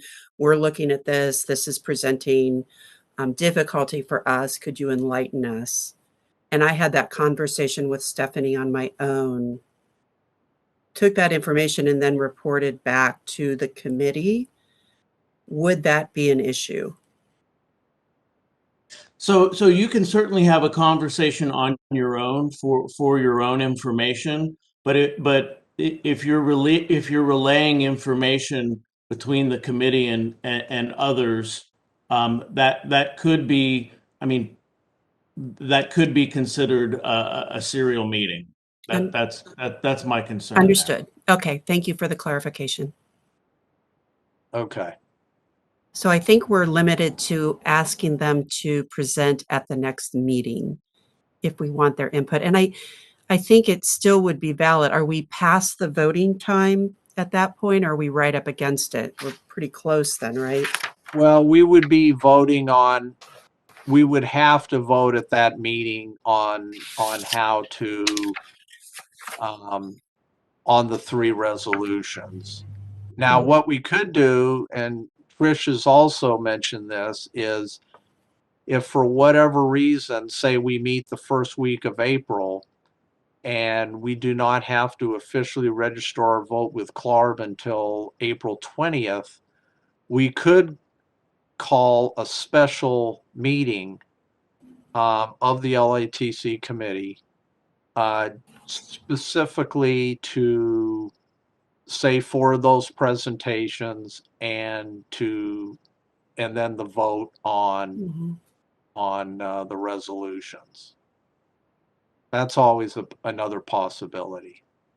So it sounds like to get around this,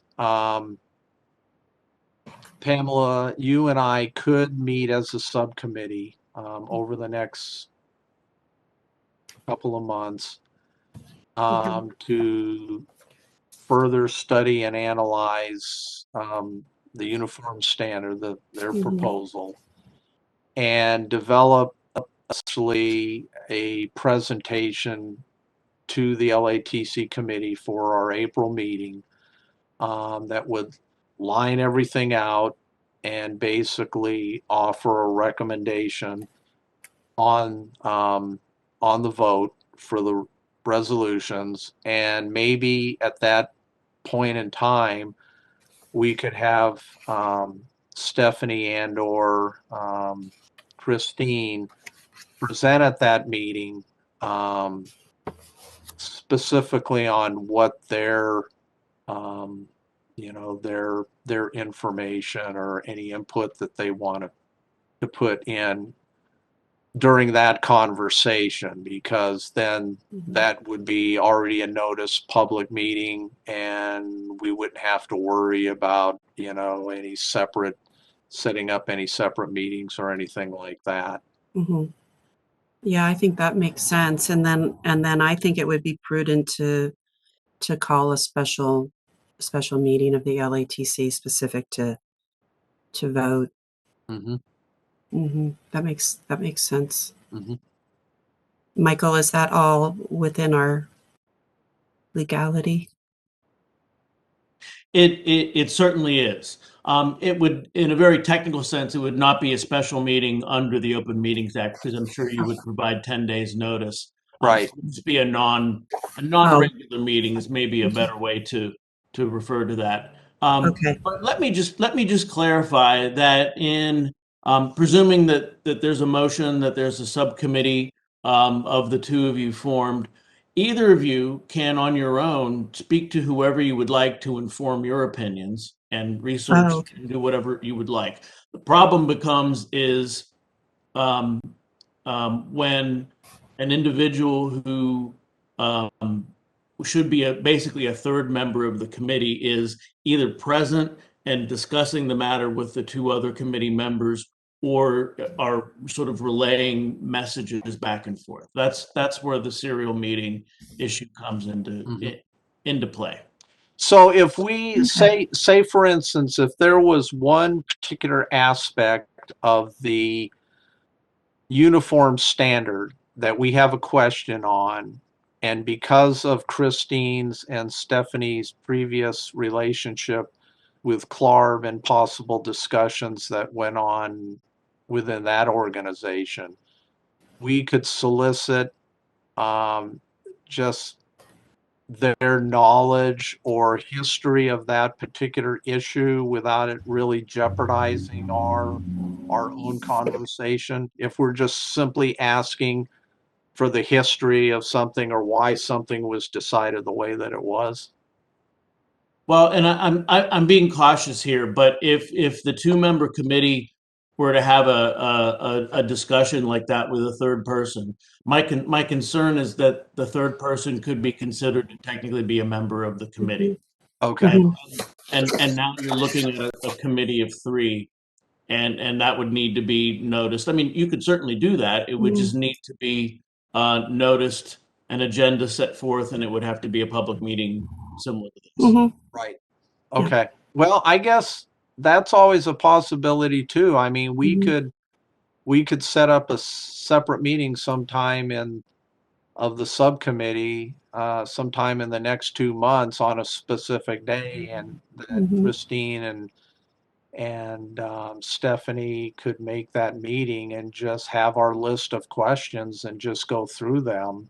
And as Yeah. long as it's publicly noticed, then that's legitimate. So Yeah, I think okay. that's certainly, I think there's no reason to avoid that. We just need to go through the proper methodology. And yet I think at the same time, what I hear Michael saying is if I have a question, just on my own, I could ask that of them just to gather more information before you and I talk so that I'm a little more up to speed on things too. Right.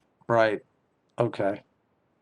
All right. Well, then, I guess the motion would be amended to form a committee of myself and Pamela with the intention of preparing a recommendation to the full committee at the April meeting, and it will be the subcommittee's purview, if they so choose, to set up any necessary meetings with Christine and Stephanie and or anyone else. Because I guess one question that I would have for Michael would be, Clarb has offered to meet with us to discuss all of this, and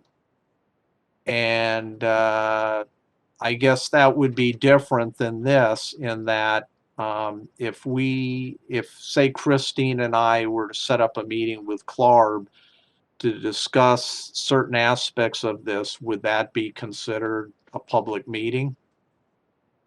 Or would that necessitate a public meeting? I don't believe so, because that would only be a contact between yourself and outside individuals, and you would just be getting that information on your own. Right. Okay. All right. So I guess that's the motion, which is the previous one, with removing the specific reaching out to Christine and Stephanie to ask their participation. If we so choose to do, we would have to set up a separate meeting for that. Correct. And Andy, Mr. Chair, I think you should clarify the motion at this point. Okay. Perhaps just start over. If the motion is just to appoint the subcommittee with the 2 of you, then it's as simple as that. Yeah. Okay. So that will be the motion, to set up a subcommittee with myself and Pamela as the 2 subcommittee members, with the assistance of LATC staff as necessary, to develop and prepare a recommendation to the full LATC committee on the uniform standard resolutions for the April meeting. I second. All right. I guess we have a motion and we have a second. I'm not sure the full discussion of this item is over yet, so I guess I will hold off on public comment until that is done. Mr. Chair, you now have a motion on the floor with a second. If there's no further committee discussion, you should take public comment on the motion and then put that to a Okay. vote. Okay. You can continue the item, but you can continue the item from there. Okay, so we have a motion, we have a second. Any further questions or comments from either Pamela or Andy? No. This is Pamela. No questions or comments. Okay, so I will now open up for public comment. If anyone has any questions or comments on the motion. We are now taking public comments on the motion. If you would like to make a comment, please type the word comment into the Q&A box, which should have appeared in the lower right-hand corner of your screen. For dial-in users, please dial *3 to raise your hand. Let us take just a moment to see if we have a request for public comment.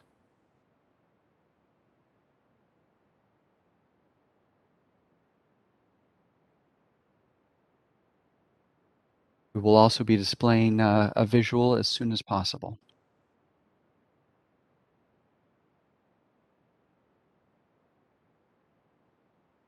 So just a reminder, if you would like to make a comment, please type the word comment into the Q&A box and send it to all participants. Dial-in users, please dial *3 to raise your hand.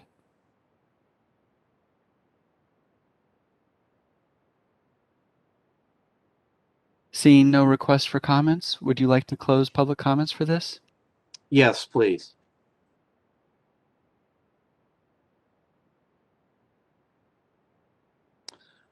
All right. I guess I will call a vote on the motion to set up a subcommittee of myself and Pamela Brief with the intention of working with the ASLA staff to develop and prepare a set of recommendations on the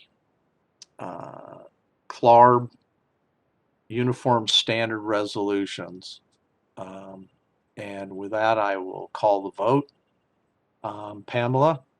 Aye. Andy? Aye. And John Roshinsky, aye. The motion carries unanimously.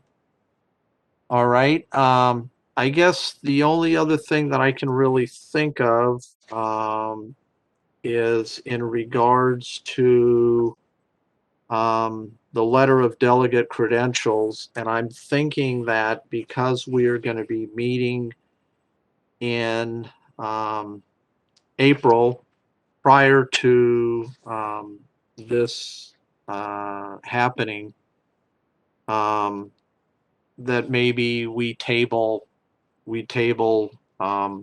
this item for the moment and bring it back in April when we meet again to prepare this. So with that, I will ask, are there any objections to that or questions or comments? This is Pamela. I agree with that, John, to table until the next meeting. I agree also. Okay. So I guess if I'm not mistaken, I think that basically concludes our discussion on item J. So let's see, the next item, excuse me here, I gotta,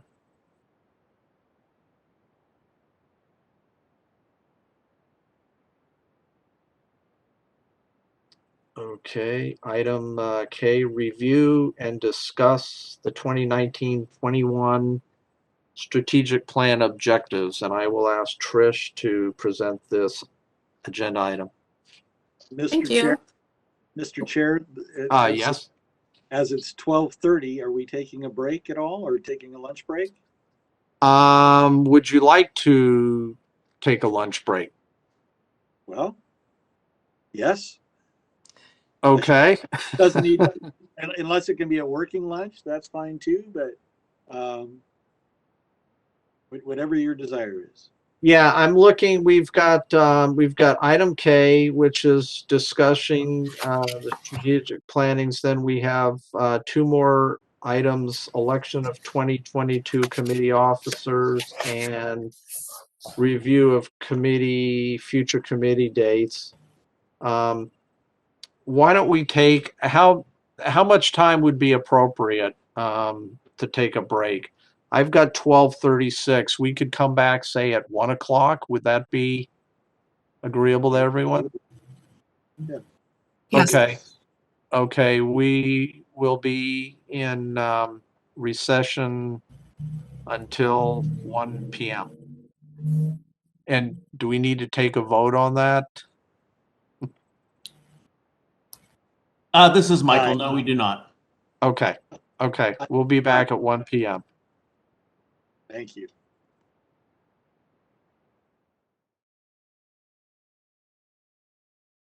All right, I have 1 o'clock. We'll call the meeting back into session and see who shows up.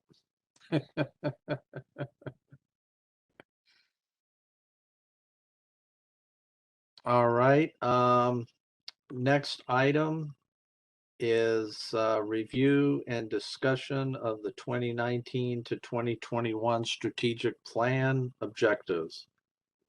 And I will ask Trish to present this.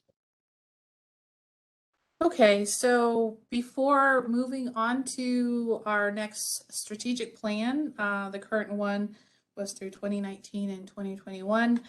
I wanted to just kind of let the committee know that we have completed all of the objectives that were identified in the plan. Some may be ongoing workload, but I will just highlight a couple of the objectives in each goal area and also answer any questions when I'm done. But for example, the first objective under goal 1, which is regulation and enforcement, we had to review and assess the current Practice Act to be consistent with related statutes and regulations. So although we've done this, it is an ongoing process, and we will continue with that workload as we update our Practice Act. We did publish a new Practice Act, and we plan to also have that as an ongoing objective. The next goal area, professional qualifications. The one I wanted to note here is our interest in having CLARB consider the integrated degree program, or a way for students to earn experience during while they're pursuing their degree. And CLARB did respond and indicate that at this time that their board felt that that particular pathway or methodology increased barriers. And what they have offered to do is they are beginning their job task analysis, as I mentioned in my program manager's update. And once that is conducted, they have a tentative plan to convene a work group to evaluate the outcomes of the task analysis. And they've invited a member of the LATC to participate in that work group. So I will keep you posted on that. Under goal 3, we have developed a communication plan and continue to develop our social media content. We're also continuing to work with as I mentioned in my update, also the language in Business and Professions Code 5659 to help the acceptance, educating jurisdictions in the acceptance of the landscape architect stamp. And then under organizational effectiveness, goal 4, we have completed the first 3 stages of our business modernization project in commencing stage 4 in the spring. And then, as you know, we were very successful in creating 3 candidate tutorials, which were posted on our website. So, if there are any questions on any of the other objectives, I'm happy to discuss or answer your questions. But basically, as I said, we have discussed most of these objectives during our meetings, and we've addressed or completed them for the most part.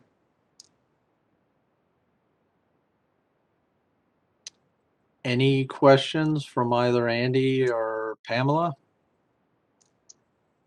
This is Andy. Trish, when will we be starting to do the work on the new sunset report? Is that kind of ongoing, or is there an actual start date? So, yeah, we actually among the management team here, we have had initial discussion just to kind of put it on our radar. I know that we will be preparing for it here starting probably this year sometime. Laura, did you have a plan that you wanted to update the committee on that?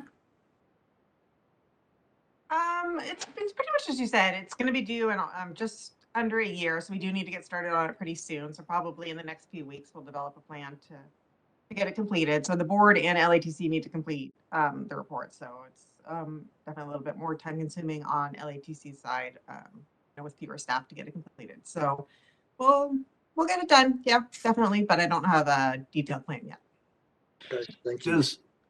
Does that process usually require you wait to get the specific questions from the business and professions committees and know exactly They what provide you're responding to? Yeah, they provide a template that we need to complete. So it was revised last year. So for reports that were submitted this January, so we'll just start using that template, and then once we get the final one, we'll just kind of adjust. But we can start it in draft format now. Mm-hmm. All right. Pamela? Yes, thank you. In regards to the social media, I'm curious if there's been any discussion about LATC and a LinkedIn site or Instagram, but primarily LinkedIn. So I think in terms of any new platforms that we want to consider, we would have that identify that as a possible new objectives when we do when we actually have our strategic planning session. Great. Yeah, I was wondering if it would be timely to add into that. Great. Thanks, Trish. Trish, I have a question in regards to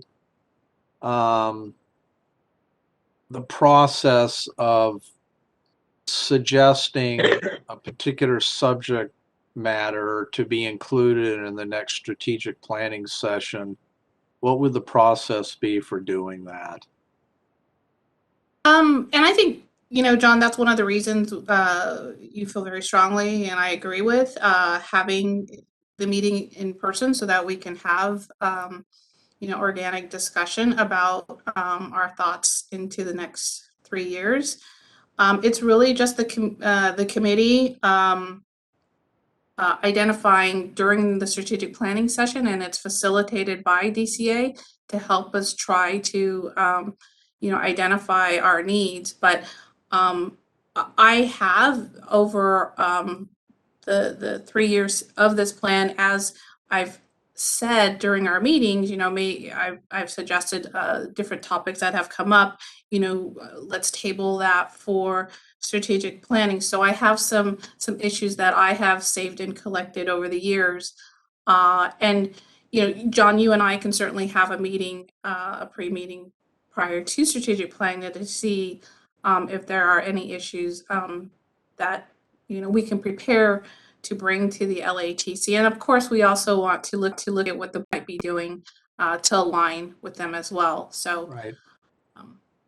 Okay. Yeah, and I would definitely recommend that any of the committee members, if there are particular items or issues that you feel we should be taking a closer look at, that you send those to Trish so that she has those.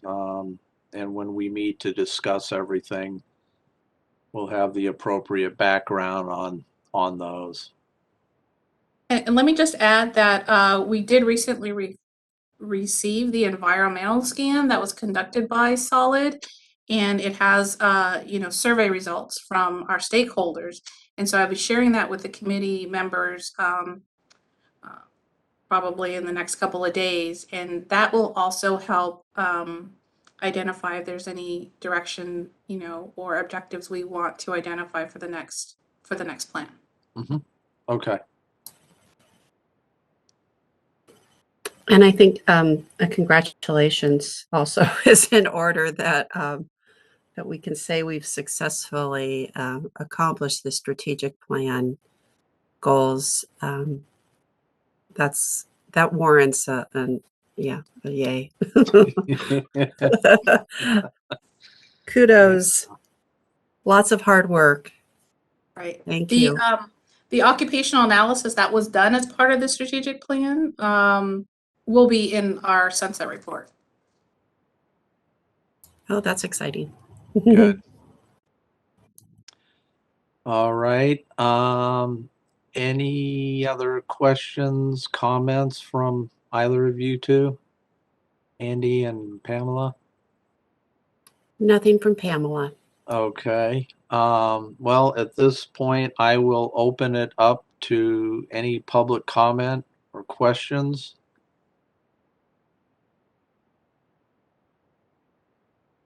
We are now open for public comment. If you would like to make a comment, please type the word comment into the Q&A box and send it to all participants.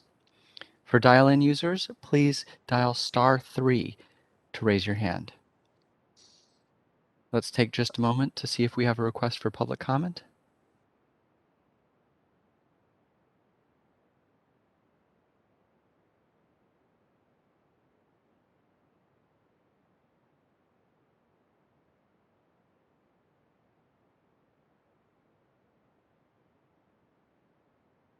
Seeing no requests for public comment, would you like to close comments at this time? Yes, please.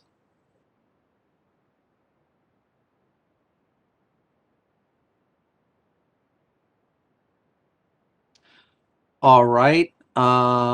We will now move on to the fun item on the agenda. Election of 22 committee officers. And I will ask Trish just to give a really brief overview on kind of what the rules are on that. Right. So we typically would conduct this election at our last meeting of the year, but we did postpone our November meeting.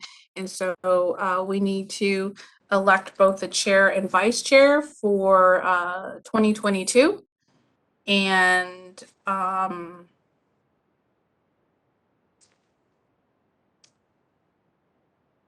I guess I'll just answer any questions regarding the procedures as they come up. But you can self-nominate, or you can nominate another member. And I recommend providing a little bit of a reason, a statement as to why you would like to serve for the year, and then the vote can be a motion, and that's pretty much it. Mm-hmm. Okay. Well, I guess I'll start. I think one thing to keep in mind, and Trish and I have talked about this, that there are actually 3 committee members, myself included, whose terms end this coming June 30th, I think it is.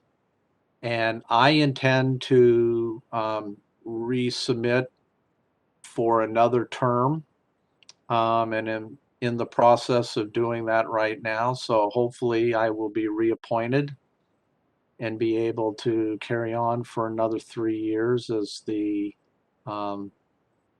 Senate appointee. I know that both Patricia and Susan, if I'm not mistaken, I believe that they're coming up to the end of their second terms. And so they will be entering their grace period starting on June 30th. So I believe that they could apply for another appointment under one of the other two options other than the one that they're currently in, if they so choose. But in any event, we'll be looking for new nominees or new appointments here over the next 6 to 12 months. I know it can be a lengthy process at times, but with that all being said, like I mentioned, I plan on running again, and I would like to self-nominate myself for another year as chair.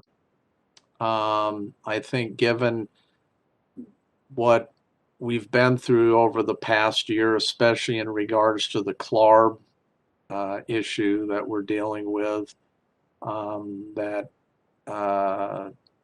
I would like to continue in that capacity in regards. Now, whether that means that I wouldn't continue to do that if I wasn't the chair, I'm willing to do that as well. So.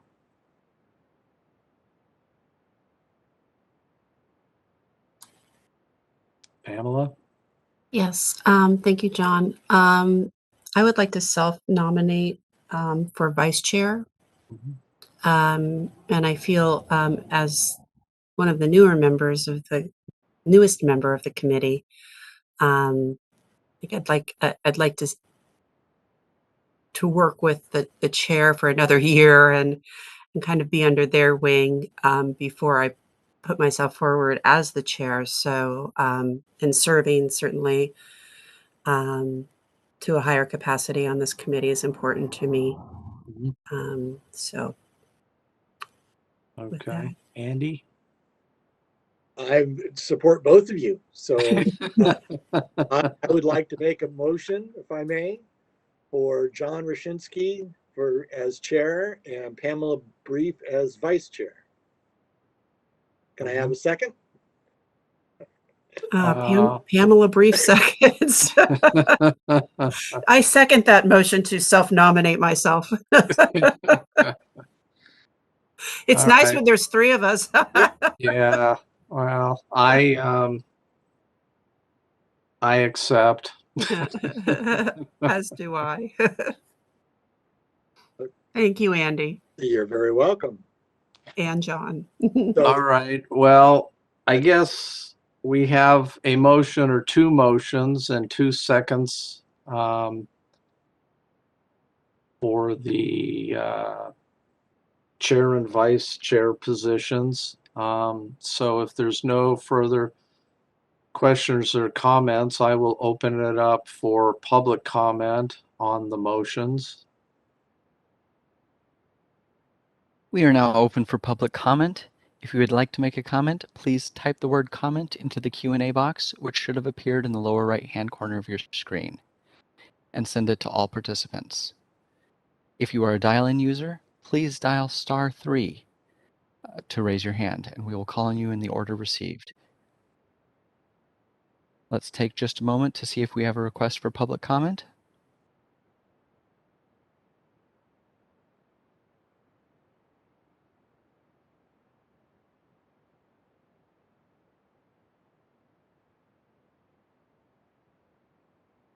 Seeing no request for public comment, would you like to proceed? Yes, please.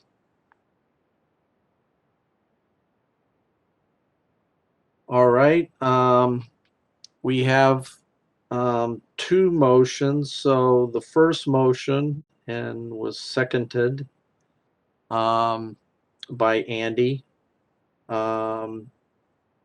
was to elect John Roshinsky as the 2022 election chair. I will call a vote. Mr. Chair, Yes. I heard one motion. I heard one motion with both candidates, and you can certainly proceed that way. Okay. And so the motion then is to elect John Roshinsky as 2022 LATC chair and Pamela Brief as the 2022 LATC vice chair. So on that, I will call a vote. Pamela? Aye. Andrew? Aye. And John Roshinsky is aye. So the motion carries unanimously. Congratulations to us, I guess. Congratulations to us. Yes. Now, or deepest sympathies, depending upon your. Yeah. Oh no, it will be wonderful.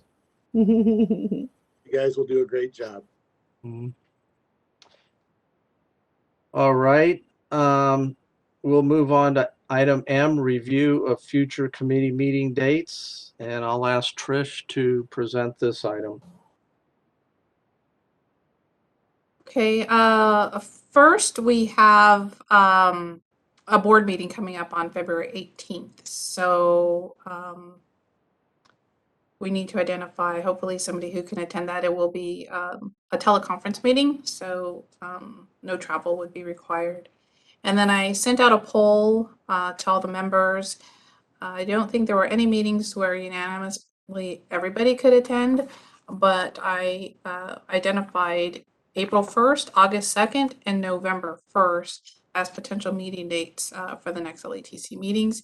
We're hoping to meet in person starting in April. Would the next meeting be a 2-day meeting? Will we be doing strategic planning? It's possible, yes. Let me see when April 1st is. It's a Friday, Trish, so I imagine we would do March 31st and April 1st. Right, yeah.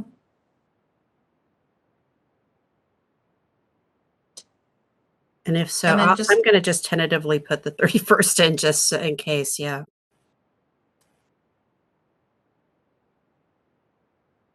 And I know we discussed earlier a possibility of having a work group meeting or a special meeting. So that's very possible also before April 19th when the CLAR ballot is due.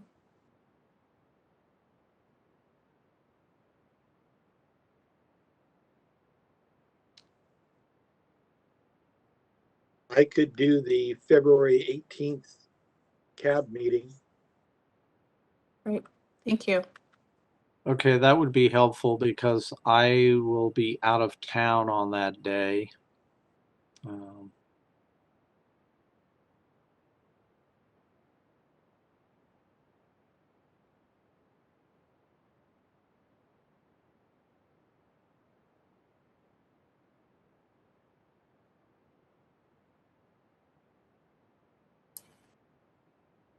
And Trish, is the May 20th also CAB? It is, yes. Why don't I go ahead and put my name in then for that one? So it's done. And that's an all day, correct? Yeah. And Trish, you can put me down for the September 9th board meeting. Great. Thank you all.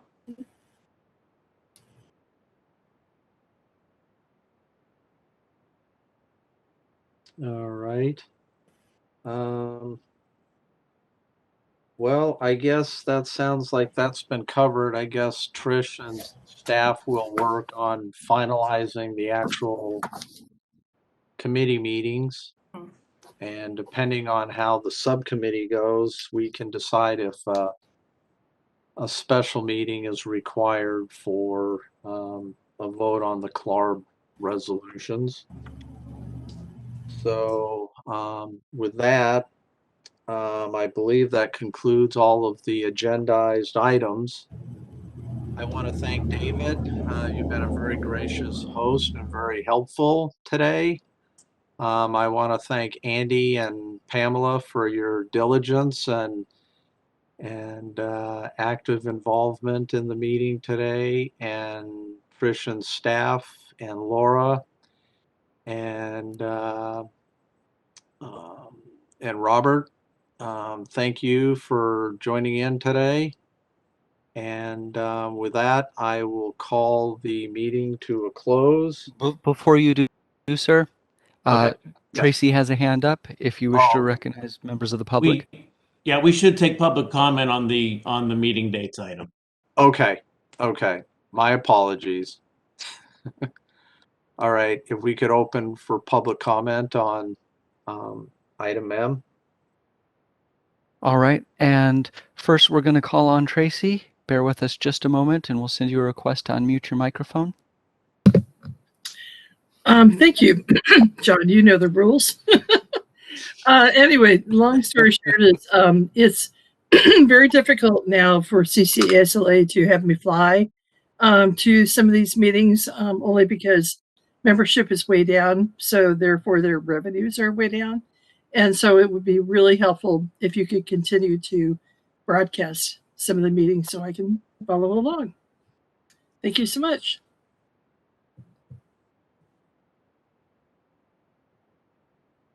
Okay, and let us take just a moment to see if we have additional requests for public comment.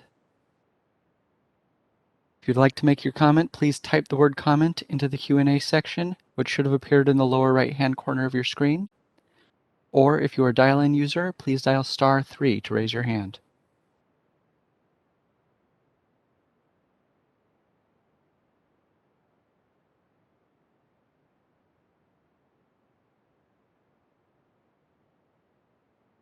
Seeing no requests for public comment, would you like to proceed? Yes, please. All right. Unless there are any other questions or comments from the committee, I want to thank everyone again for your attendance and participation today. And my apologies, Tracy. And with that, I will call the meeting to a close, and I have 1:26 p.m. Thank you again, everyone. Thank you. Thank you.